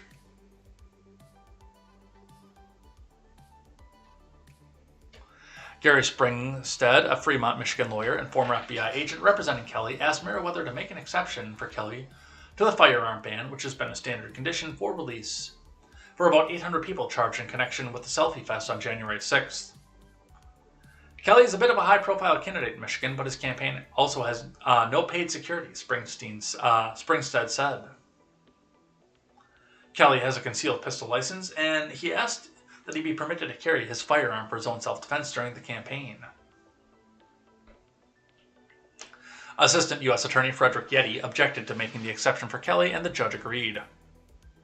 I do understand the concern about self-defense, she said, but the court has to consider other factors, including the safety of pretrial service officials who will need to visit Kelly's home, she said. No, that's just a matter of you coming back out here to try to disarm somebody without due process, especially somebody high profile. So, there we go. For a misdemeanor, without having gone through the court system, you are now ordered to give up your right to self-defense.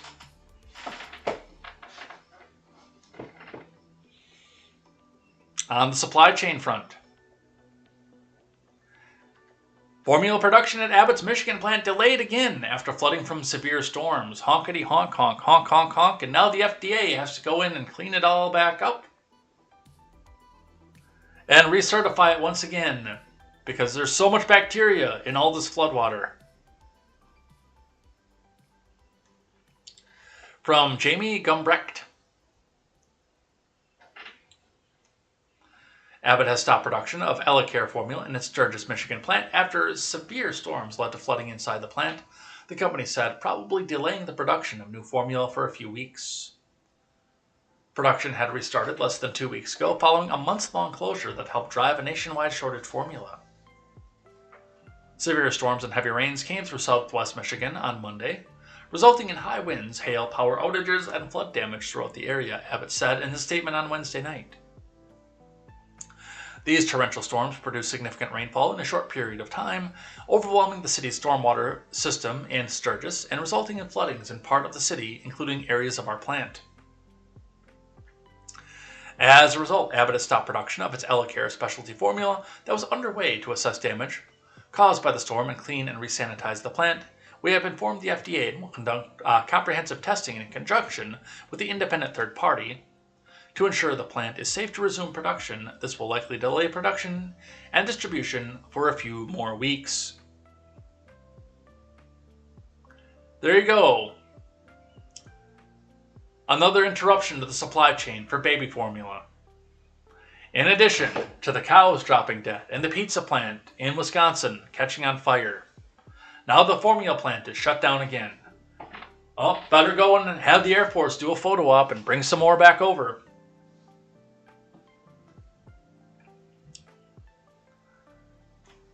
Here is Peak Clown World for you. The Alba Witch was turning off replies because it's clogging up my notifications. Went to get my IUD changed today. The nurse apologized and said, sorry, this is a new question we need to ask. Are you male or female? 2022 and nurses are having to ask females that are having gynecological appointments if they're male or female. Why?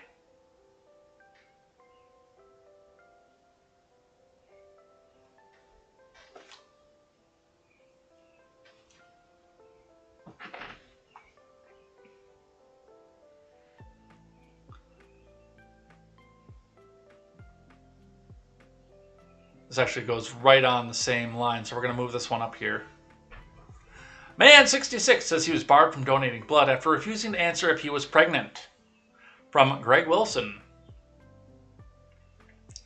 A 66-year-old Scottish man who has donated blood for years says he was turned away after refusing to answer if he was or had recently been pregnant. Leslie Sinclair has donated over 125 pints of blood over the last half century, according to the Daily Mail, but when he most recently showed up to do his part to save lives, he said he was told to fill out a form asking if he was or had been pregnant within the last 6 months. I indicated to the staff I could not be in this position, but they told me that I must answer, otherwise I would not be able to donate blood, Sinclair of the central Scotland town of Stirling told Daily Mail.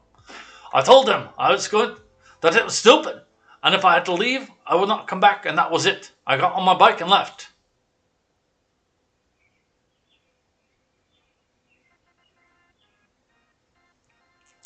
All potential donors are being asked the question in order to promote inclusiveness and because pregnancy not always visually clear.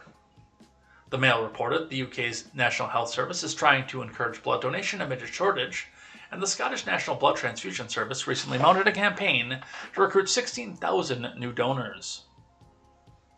Sinclair, who said he's been donating blood since he was just 18, said he understands donors must provide information to ensure blood supply is safe, but he said common sense should prevail over the pregnancy question.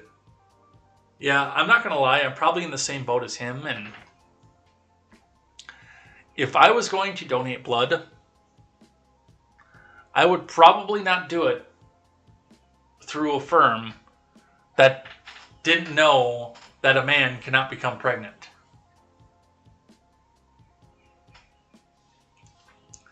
Pretty sure I would avoid that.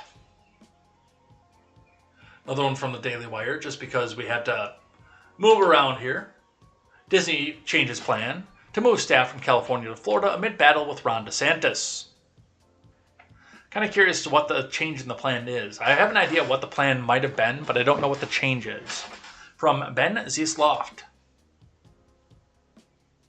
Oh, that one's paywalled. Never mind. All right, no 2 Daily Wires in a row. We got to change the voice for this one. This is from our friends over at NPR. All the officials are using a legal loophole to block the release of the shooting records from Emma Bowman. And remember, only cops should be allowed to have weapons. So you should give up all your weapons in the face of cops like those in Uvalde who refuse to go in. But you should still give up all your weapons. And they'll even go as far as to block the ability for people to investigate them as to why they refuse to go in. So make sure, if you need somebody to explain this mental conundrum, you hit that donate button so those at NPR can tell you what it is you're supposed to think, rather than what you see right in front of you. Never printing reality. National Progressive Radio. Let's see what it is they have to say.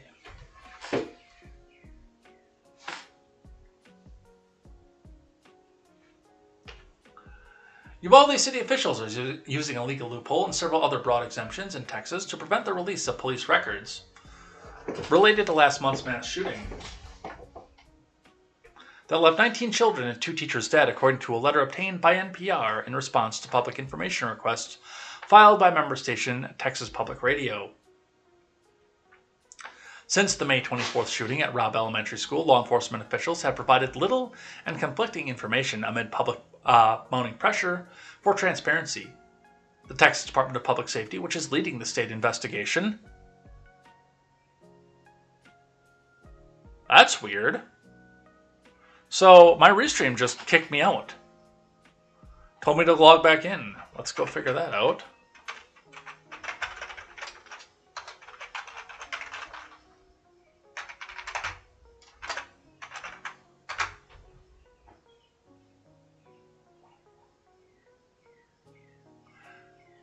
Wonder if they're going to make me do a reCAPTCHA too.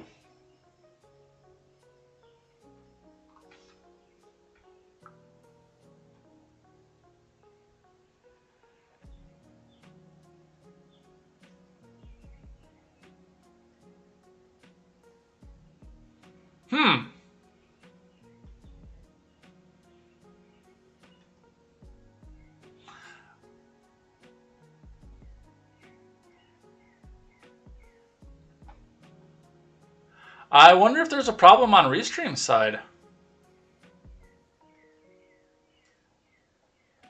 I mean, we're still on, so there's that, but Yeah, I wonder if we have a problem going on. And this is actually only showing that I've been live for 17 minutes, and we've been going on well over an hour. We're going on 2.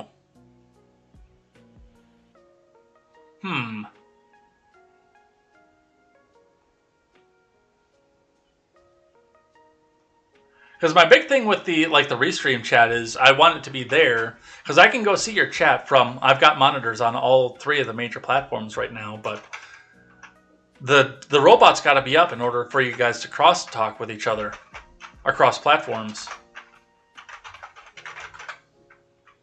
On-air production.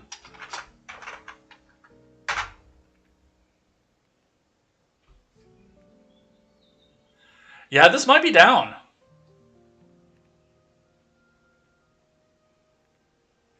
It does look like, according to the Twitch, or I'm sorry, the Restream monitor, that most of you are on Twitch anyway. But yeah, this is what I'm getting off the chat robot right now. So, well, we got to press on, I guess, then. I will put the Twitch chat up here just to see if we can still crosstalk across with each other.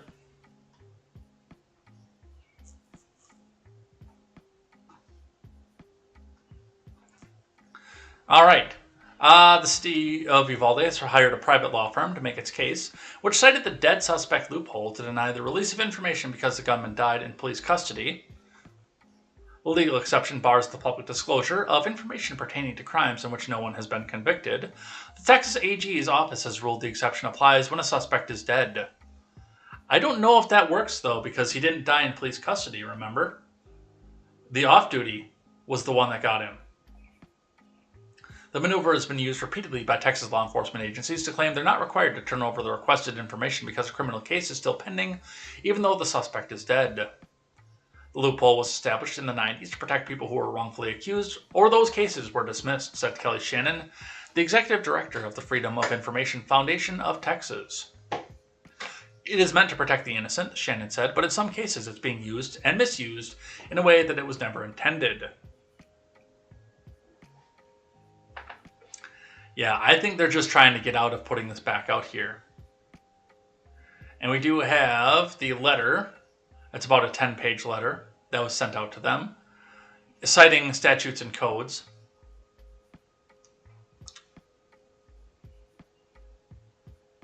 So we are probably not going to get a lot of information off of that.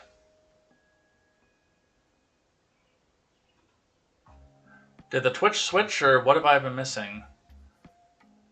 Yep, no, we're not getting any cross chatter here. No, the robot kicked out. It looks like Restream themselves are having problems. So, and like I say, most of the audience is over on the Twitch side. So that's what I'm going to be watching for chatter.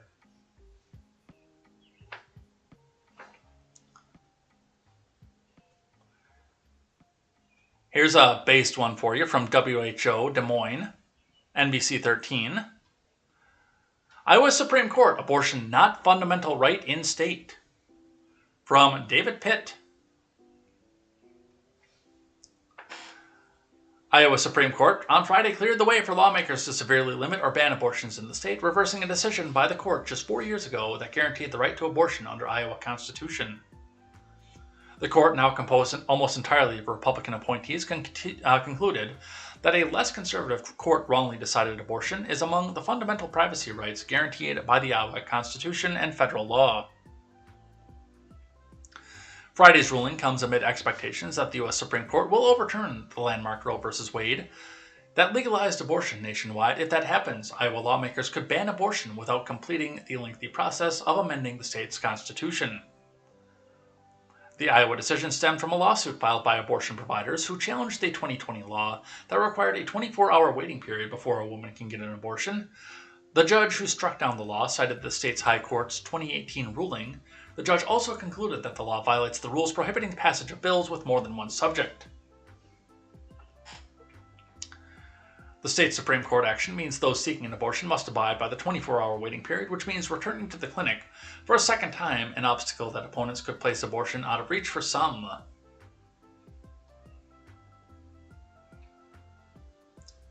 So, the problem is, as I've mostly mentioned, I don't like the idea of a woman going out, knowingly having unprotected sex, and killing her child. Oh, we got to kick the Instagram feed out because the phone just hit the 5% warning. Let's get that plugged back in quick. We're doing so much on-air production over here, but my problem is the government. My problem is and always has been the government and their involvement in this. Oh, that's the wrong connector. See, the government can mess up anything that they get their mitts into. I want to change our society to a point where nobody feels the need to get an abortion. I want to get us back into that kind of society. But I don't want the government involved. They suck. And they're going to carve out so many exemptions, and their families are going to be exempt to this kind of thing, and it's just going to be one thing after another, and this, that, and the next thing, and I don't trust these people to get anything done. I like the idea that we're trying in whatever way we can to get rid of this barbaric practice, but the government's not the answer. It never has been. I'm going to see if I can't get this to work one other way.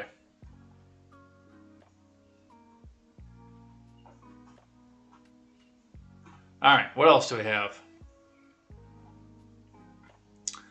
From Fox 11, yeah, I think the chat robot went.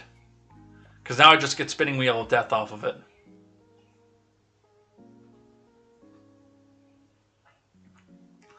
LA County on track for high transmission by late June would mean return of indoor masking. From CNS author. Nearly 4,600 new COVID infections were reported Thursday in LA County, with the public health director again noting the actual figure is likely much higher due to the prevalence of take-home testing, while the number of virus-positive hospital patients has held mostly steady. The 4,583 new cases gave the county cumulative total throughout the pandemic total of 3,051,930 cases. The county also reported 9 more virus-related deaths, raising the death toll to 32,245. According to the state figures, there were 605 COVID-positive patients in county hospitals as of Thursday, down slightly from 606 the previous day. Of those patients, 65 are being treated in intensive care, the same number as Wednesday. Public Health Director Barbara Fair said the county has actually started to see a decline in the average daily number of new infections, but with 7-day average now about 4,700 compared to 4,900 a week ago. She stressed that with the actual number of infections in the community is likely much higher, since many people are now using take-home tests, the results of which are not typically reported to the county. They're going to do it again. Oh, well, we're seeing the numbers go down. But that doesn't mean that the numbers are down. It just means that they're not reporting anymore.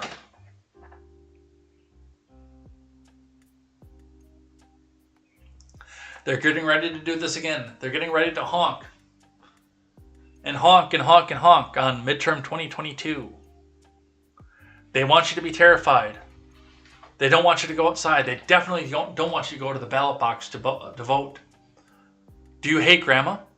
Why do you want to use non-mail-in ballots? Do you hate grandma? Is that what it is? Do you want to kill grandma? It's coming.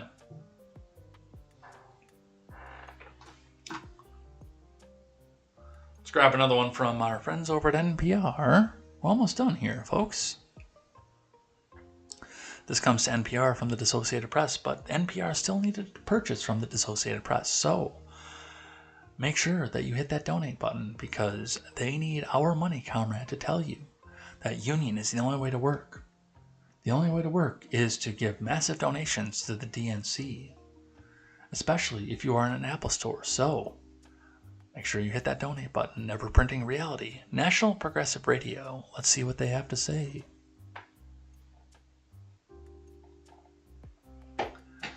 Apple Store employees in Baltimore suburb voted to unionize by a nearly 2-to-1 margin on Saturday, a union said, joining a growing push across the U.S. retail service and tech industries to organize for greater workplace protections.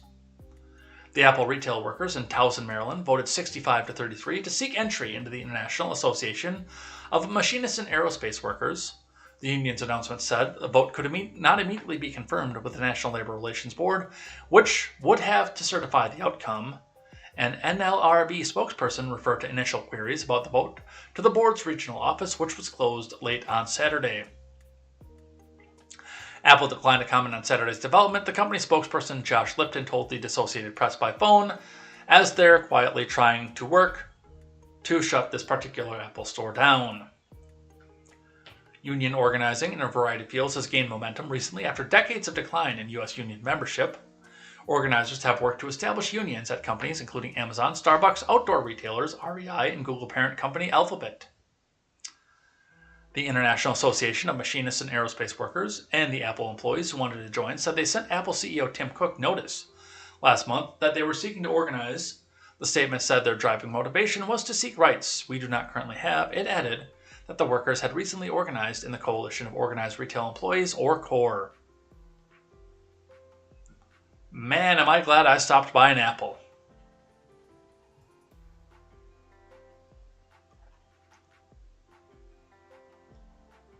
All right, just a couple more here. Well, this is a little bit more general human interest kind of stuff like this. I know I've only flown 4 times in my life, to and from Phoenix and to and from Manchester, New Hampshire. Those are the only 4 times I've ever flown. However, I didn't have to go through anything like this. Hell, the way back from New Hampshire, the plane was pretty much empty. I sat across 3 seats because that plane was empty. It was pretty full on the way out there, but on the way back, it was empty. But this, double-decker airplane seats could make flying coach a fresh hell. From Brittany Miller.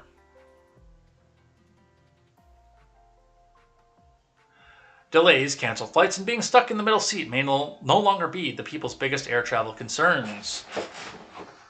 A new possibility awaits double-decker style airplane seats for coach, just like the bus, 1 row above another with the top level reached by stairs.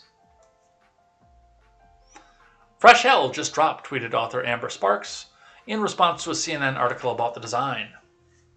Others on social media also reacted to the seats. Writer Kaz Wida tweeted, "I'll be back to comment once my claustrophobia lets me breathe again."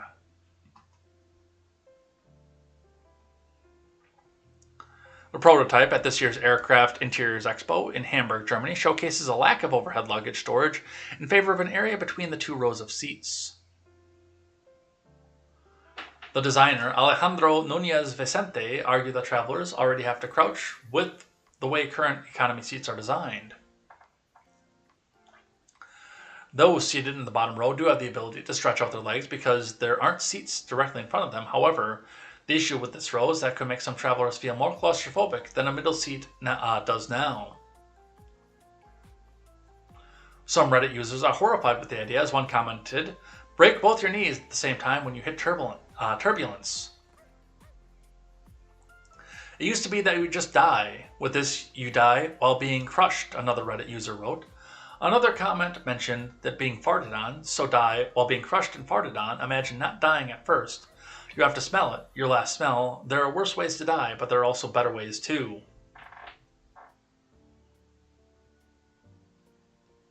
Yeah, I have no interest in this. I have no interest in sitting like this. 0, none.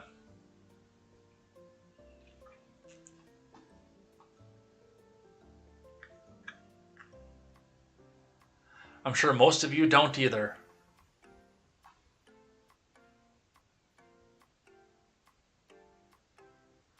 All right, from the Blaze. Speaking of flying, Canadian professor mask shames flight attendant, but it backfires spectacularly as he suffers complete meltdown. From Paul Saka. A Canadian professor mask-shamed a United Airlines flight attendant, but it backfired spectacularly when he suffered a complete meltdown online. Amir Adaran is a professor at the Faculties of Law School of Epidemiology and Public Health at the University of Ottawa. On Saturday, Adiron was on board a United Airlines flight from Ottawa to Chicago. Adiron saw that one of the flight attendants was not wearing a face mask, which goes against Canada's current travel restrictions that require travelers to wear face masks when departing from Canada. Adiron took multiple photos of the flight attendant and posted them on Twitter with the caption, "Hey, at United, why are you breaking the law?" Breaking the law, breaking the law. Masks are required on all flights out of Canada. Your flight attendant isn't wearing one. This is UA 3737 in Ottawa right now. Adiron attempted to get the flight attendant in trouble by tagging the official Twitter account for United Airlines. UA responded on Twitter, "Hey, Amir, thanks for bringing this to our attention. We've informed the appropriate teams for further review." Plus, Adiron tagged the official Twitter accounts for Royal Canadian Mounted Police, Canada's Transportation Department, the Air Passenger Rights Organization, as well as Canadian news outlet Global News, Canadian Broadcasting Company, and Globe and Mail.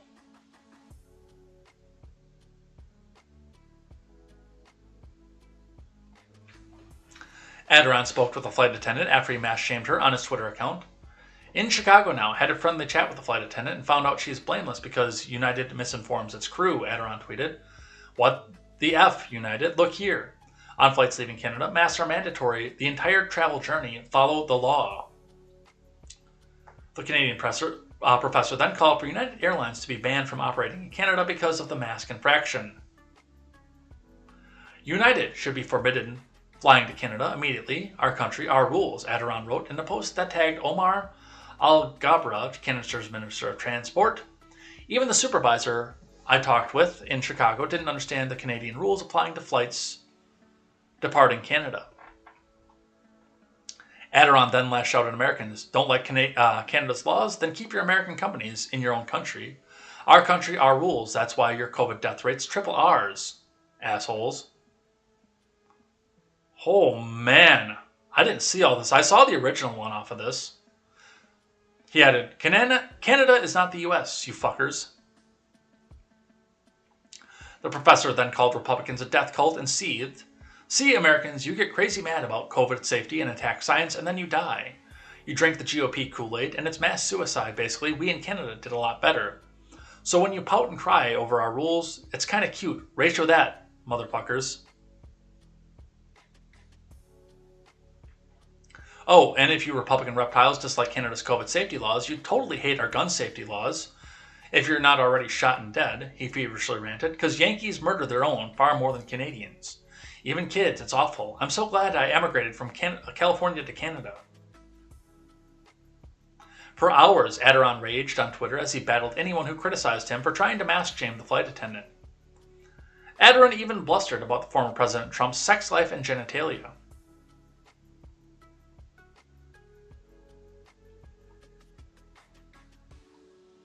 Last year, Adiron was suspended for Twitter for attacking Prime Minister Trudeau for not rolling out COVID vaccines for children fast enough to his liking. And what's funniest about this is on top of this massive meltdown that he had over here, the person that he was trying to get to lose her job, a white college professor, was trying to take a job away from a black woman on the day before Juneteenth. What a bigot.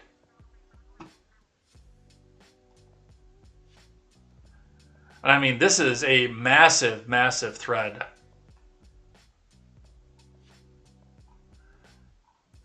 He's quote tweeting, he's coming back out here, he's shaming anybody who tries to argue with him. He's kind of a jerk.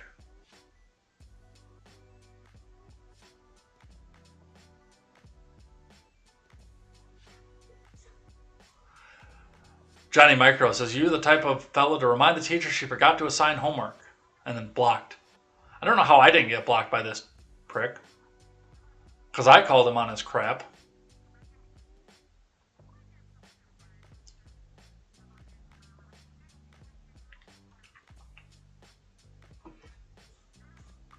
There were a lot of people that were asking whether this was a parody account or not. No, it does not appear to be. I guess this is candidate for ratio of the year. Let's have a look.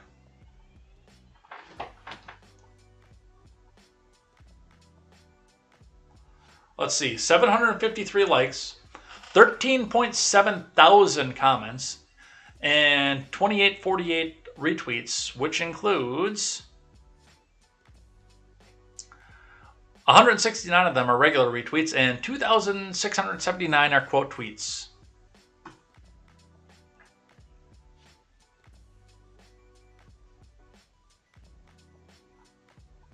What a charming person.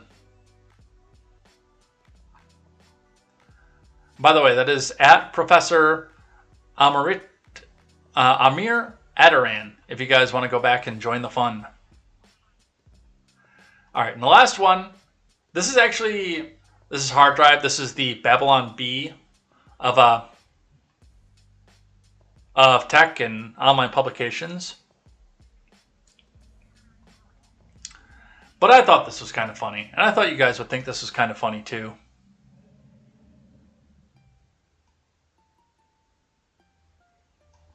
So, from hard drive, confused LARPer unsure why everyone here is the same class and race. From Walker McDonald, in Paris, Texas, local payroll advisor and fantasy enthusiast Richard Corbin found himself confused this past week when he noticed every other attendee at his bi-weekly LARP seemed to all share the same race and class. At first I was uncertain that I was in the correct place. Kingdom of My Farag usually rotates campgrounds every few months, explained Corbin over loud chants. But I mean, the organizers, Duke and Virgil, are here, so I must be at the right spot. Could have sworn they were druids, but they keep calling each other wizard and dragon. I don't know. Corbin found the weekend's events dry and repetitive compared to the typical fair. We spent nearly the whole time so far listening to the mission objectives. I couldn't even get a spell in edgewise. I guess they're launching a new narrative about these antagonists called the Zionists? I'm still not sure about it. Frankly, it seems a little derivative, said the level 6 ranger with a PhD in accounting.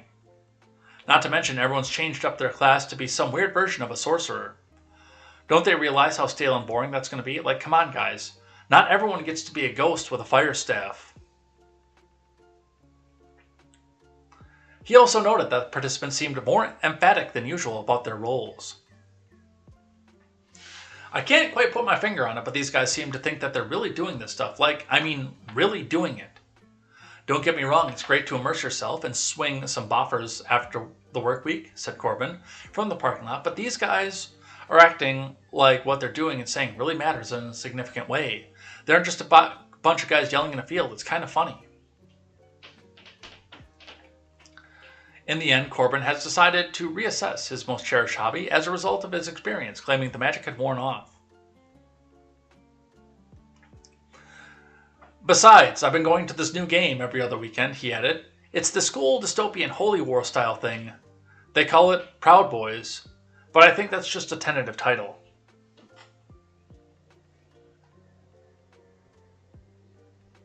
Yeah, I like that. That was funny.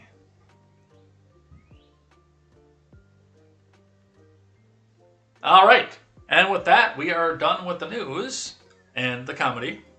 So we'll do one last thing before we head out of here. And of course, because it's Monday, we'll actually probably get to crash the Daily Ignoramus too, because we held out right until actual 10.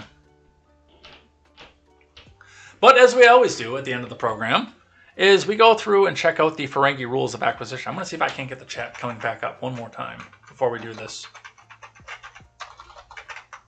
Come on.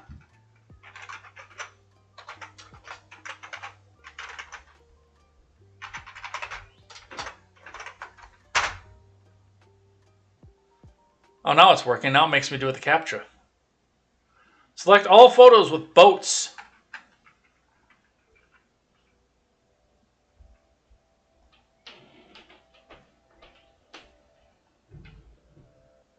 Unknown request error. So apparently I might have got kicked off Restream.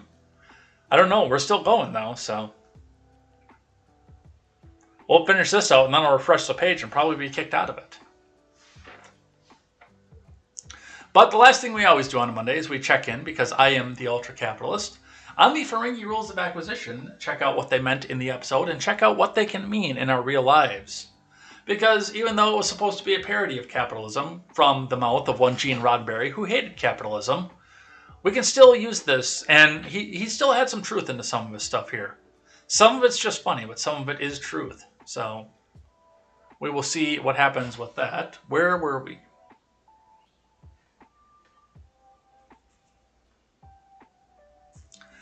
This one is a little bit more aggressive. Especially given what they are, but it is something that, I mean, advertisers have been doing it for years and years and years anyway. So, I mean, it's not like any of what I'm about to say is going to be new by any stretch of the imagination, but we will look at the 87th rule of acquisition. After finishing the 85th, never let the competition know what you're thinking, we look at the 87th rule of acquisition, learn the customer's weaknesses so you can better take advantage of them. And doing a political show right now, one thing that I can come back and say is there is nothing out there that fits better than the 87th rule of acquisition, especially as we go down through the gun violence arguments, especially as we look through and see what is happening with the drug war, with the ACAB crowd, and with the crowd that says that if Republicans get control, they're going to cancel all health care for everybody off of this. The DNC has very, very much learned the customer's weaknesses and are taking advantage of them. The politicians, the people in Washington, don't care about you, don't care anything about you, don't know that you exist until Election Day comes around. And then they want your vote. They want you out there. They want you to come back out there. And they're going to do all this stuff for you. Or, in today's case, they're not the Republican incumbent, so you have to go and vote for them. They have learned their customers' weaknesses, and they are taking advantage of them in a massive way. But it's the same thing that we've seen for this, and it's kind of the same thing the DNC does, but also we saw this with the tobacco lobby all the way back in the 70s and 80s. Socialism and tobacco, same thing. Hook 'em young when they don't know any better. Aim the stuff towards kids. Put all the advertising in schools. Get them started when they're 12, 13, 14.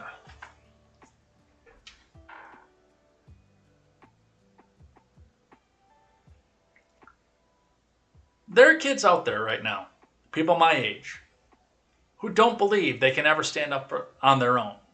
They can't buy a house. They can't have property unless the government comes out and does it for them because they've been taught to. They had insecurities. Some of that a lot of that was government caused. But they now think that the government's the only way to fix it.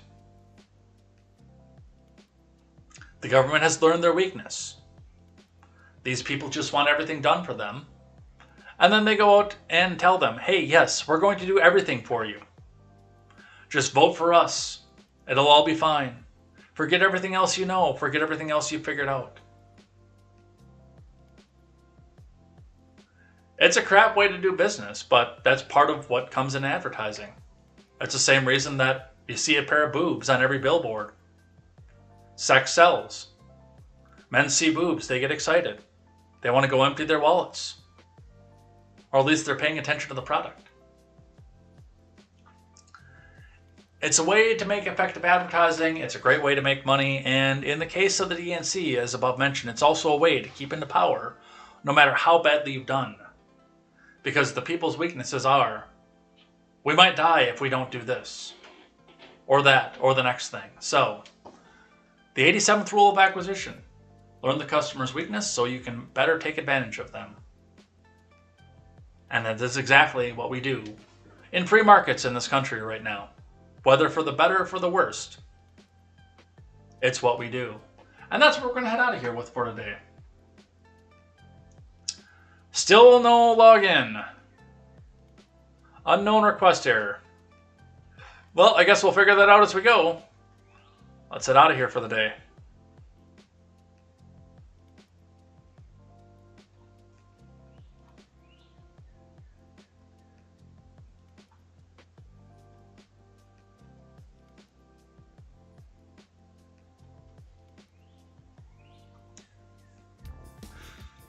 All right, with it being 10:03, we can go and probably crash the daily ignoramus. So if you guys are over on Twitch, stick around. We're going to go hit a raid out here, but we are going to head out of here for the day. Thanks everybody who came by and chatted in the live chat, everybody who hung out with us.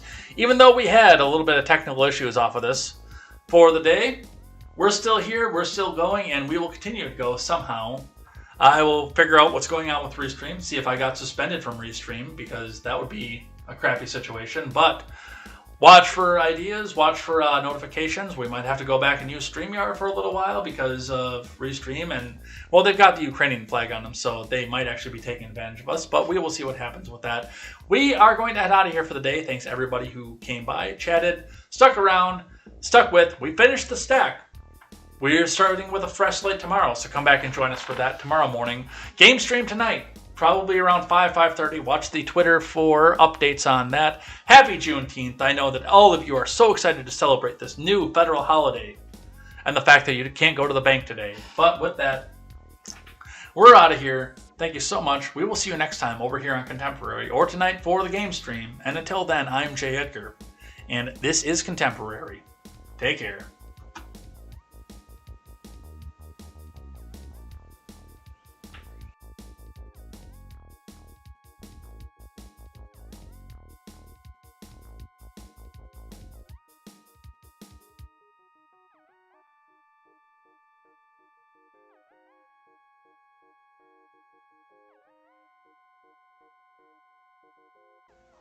Note, I guess he's not on yet, so we're going to be going and watching Goldilocks instead.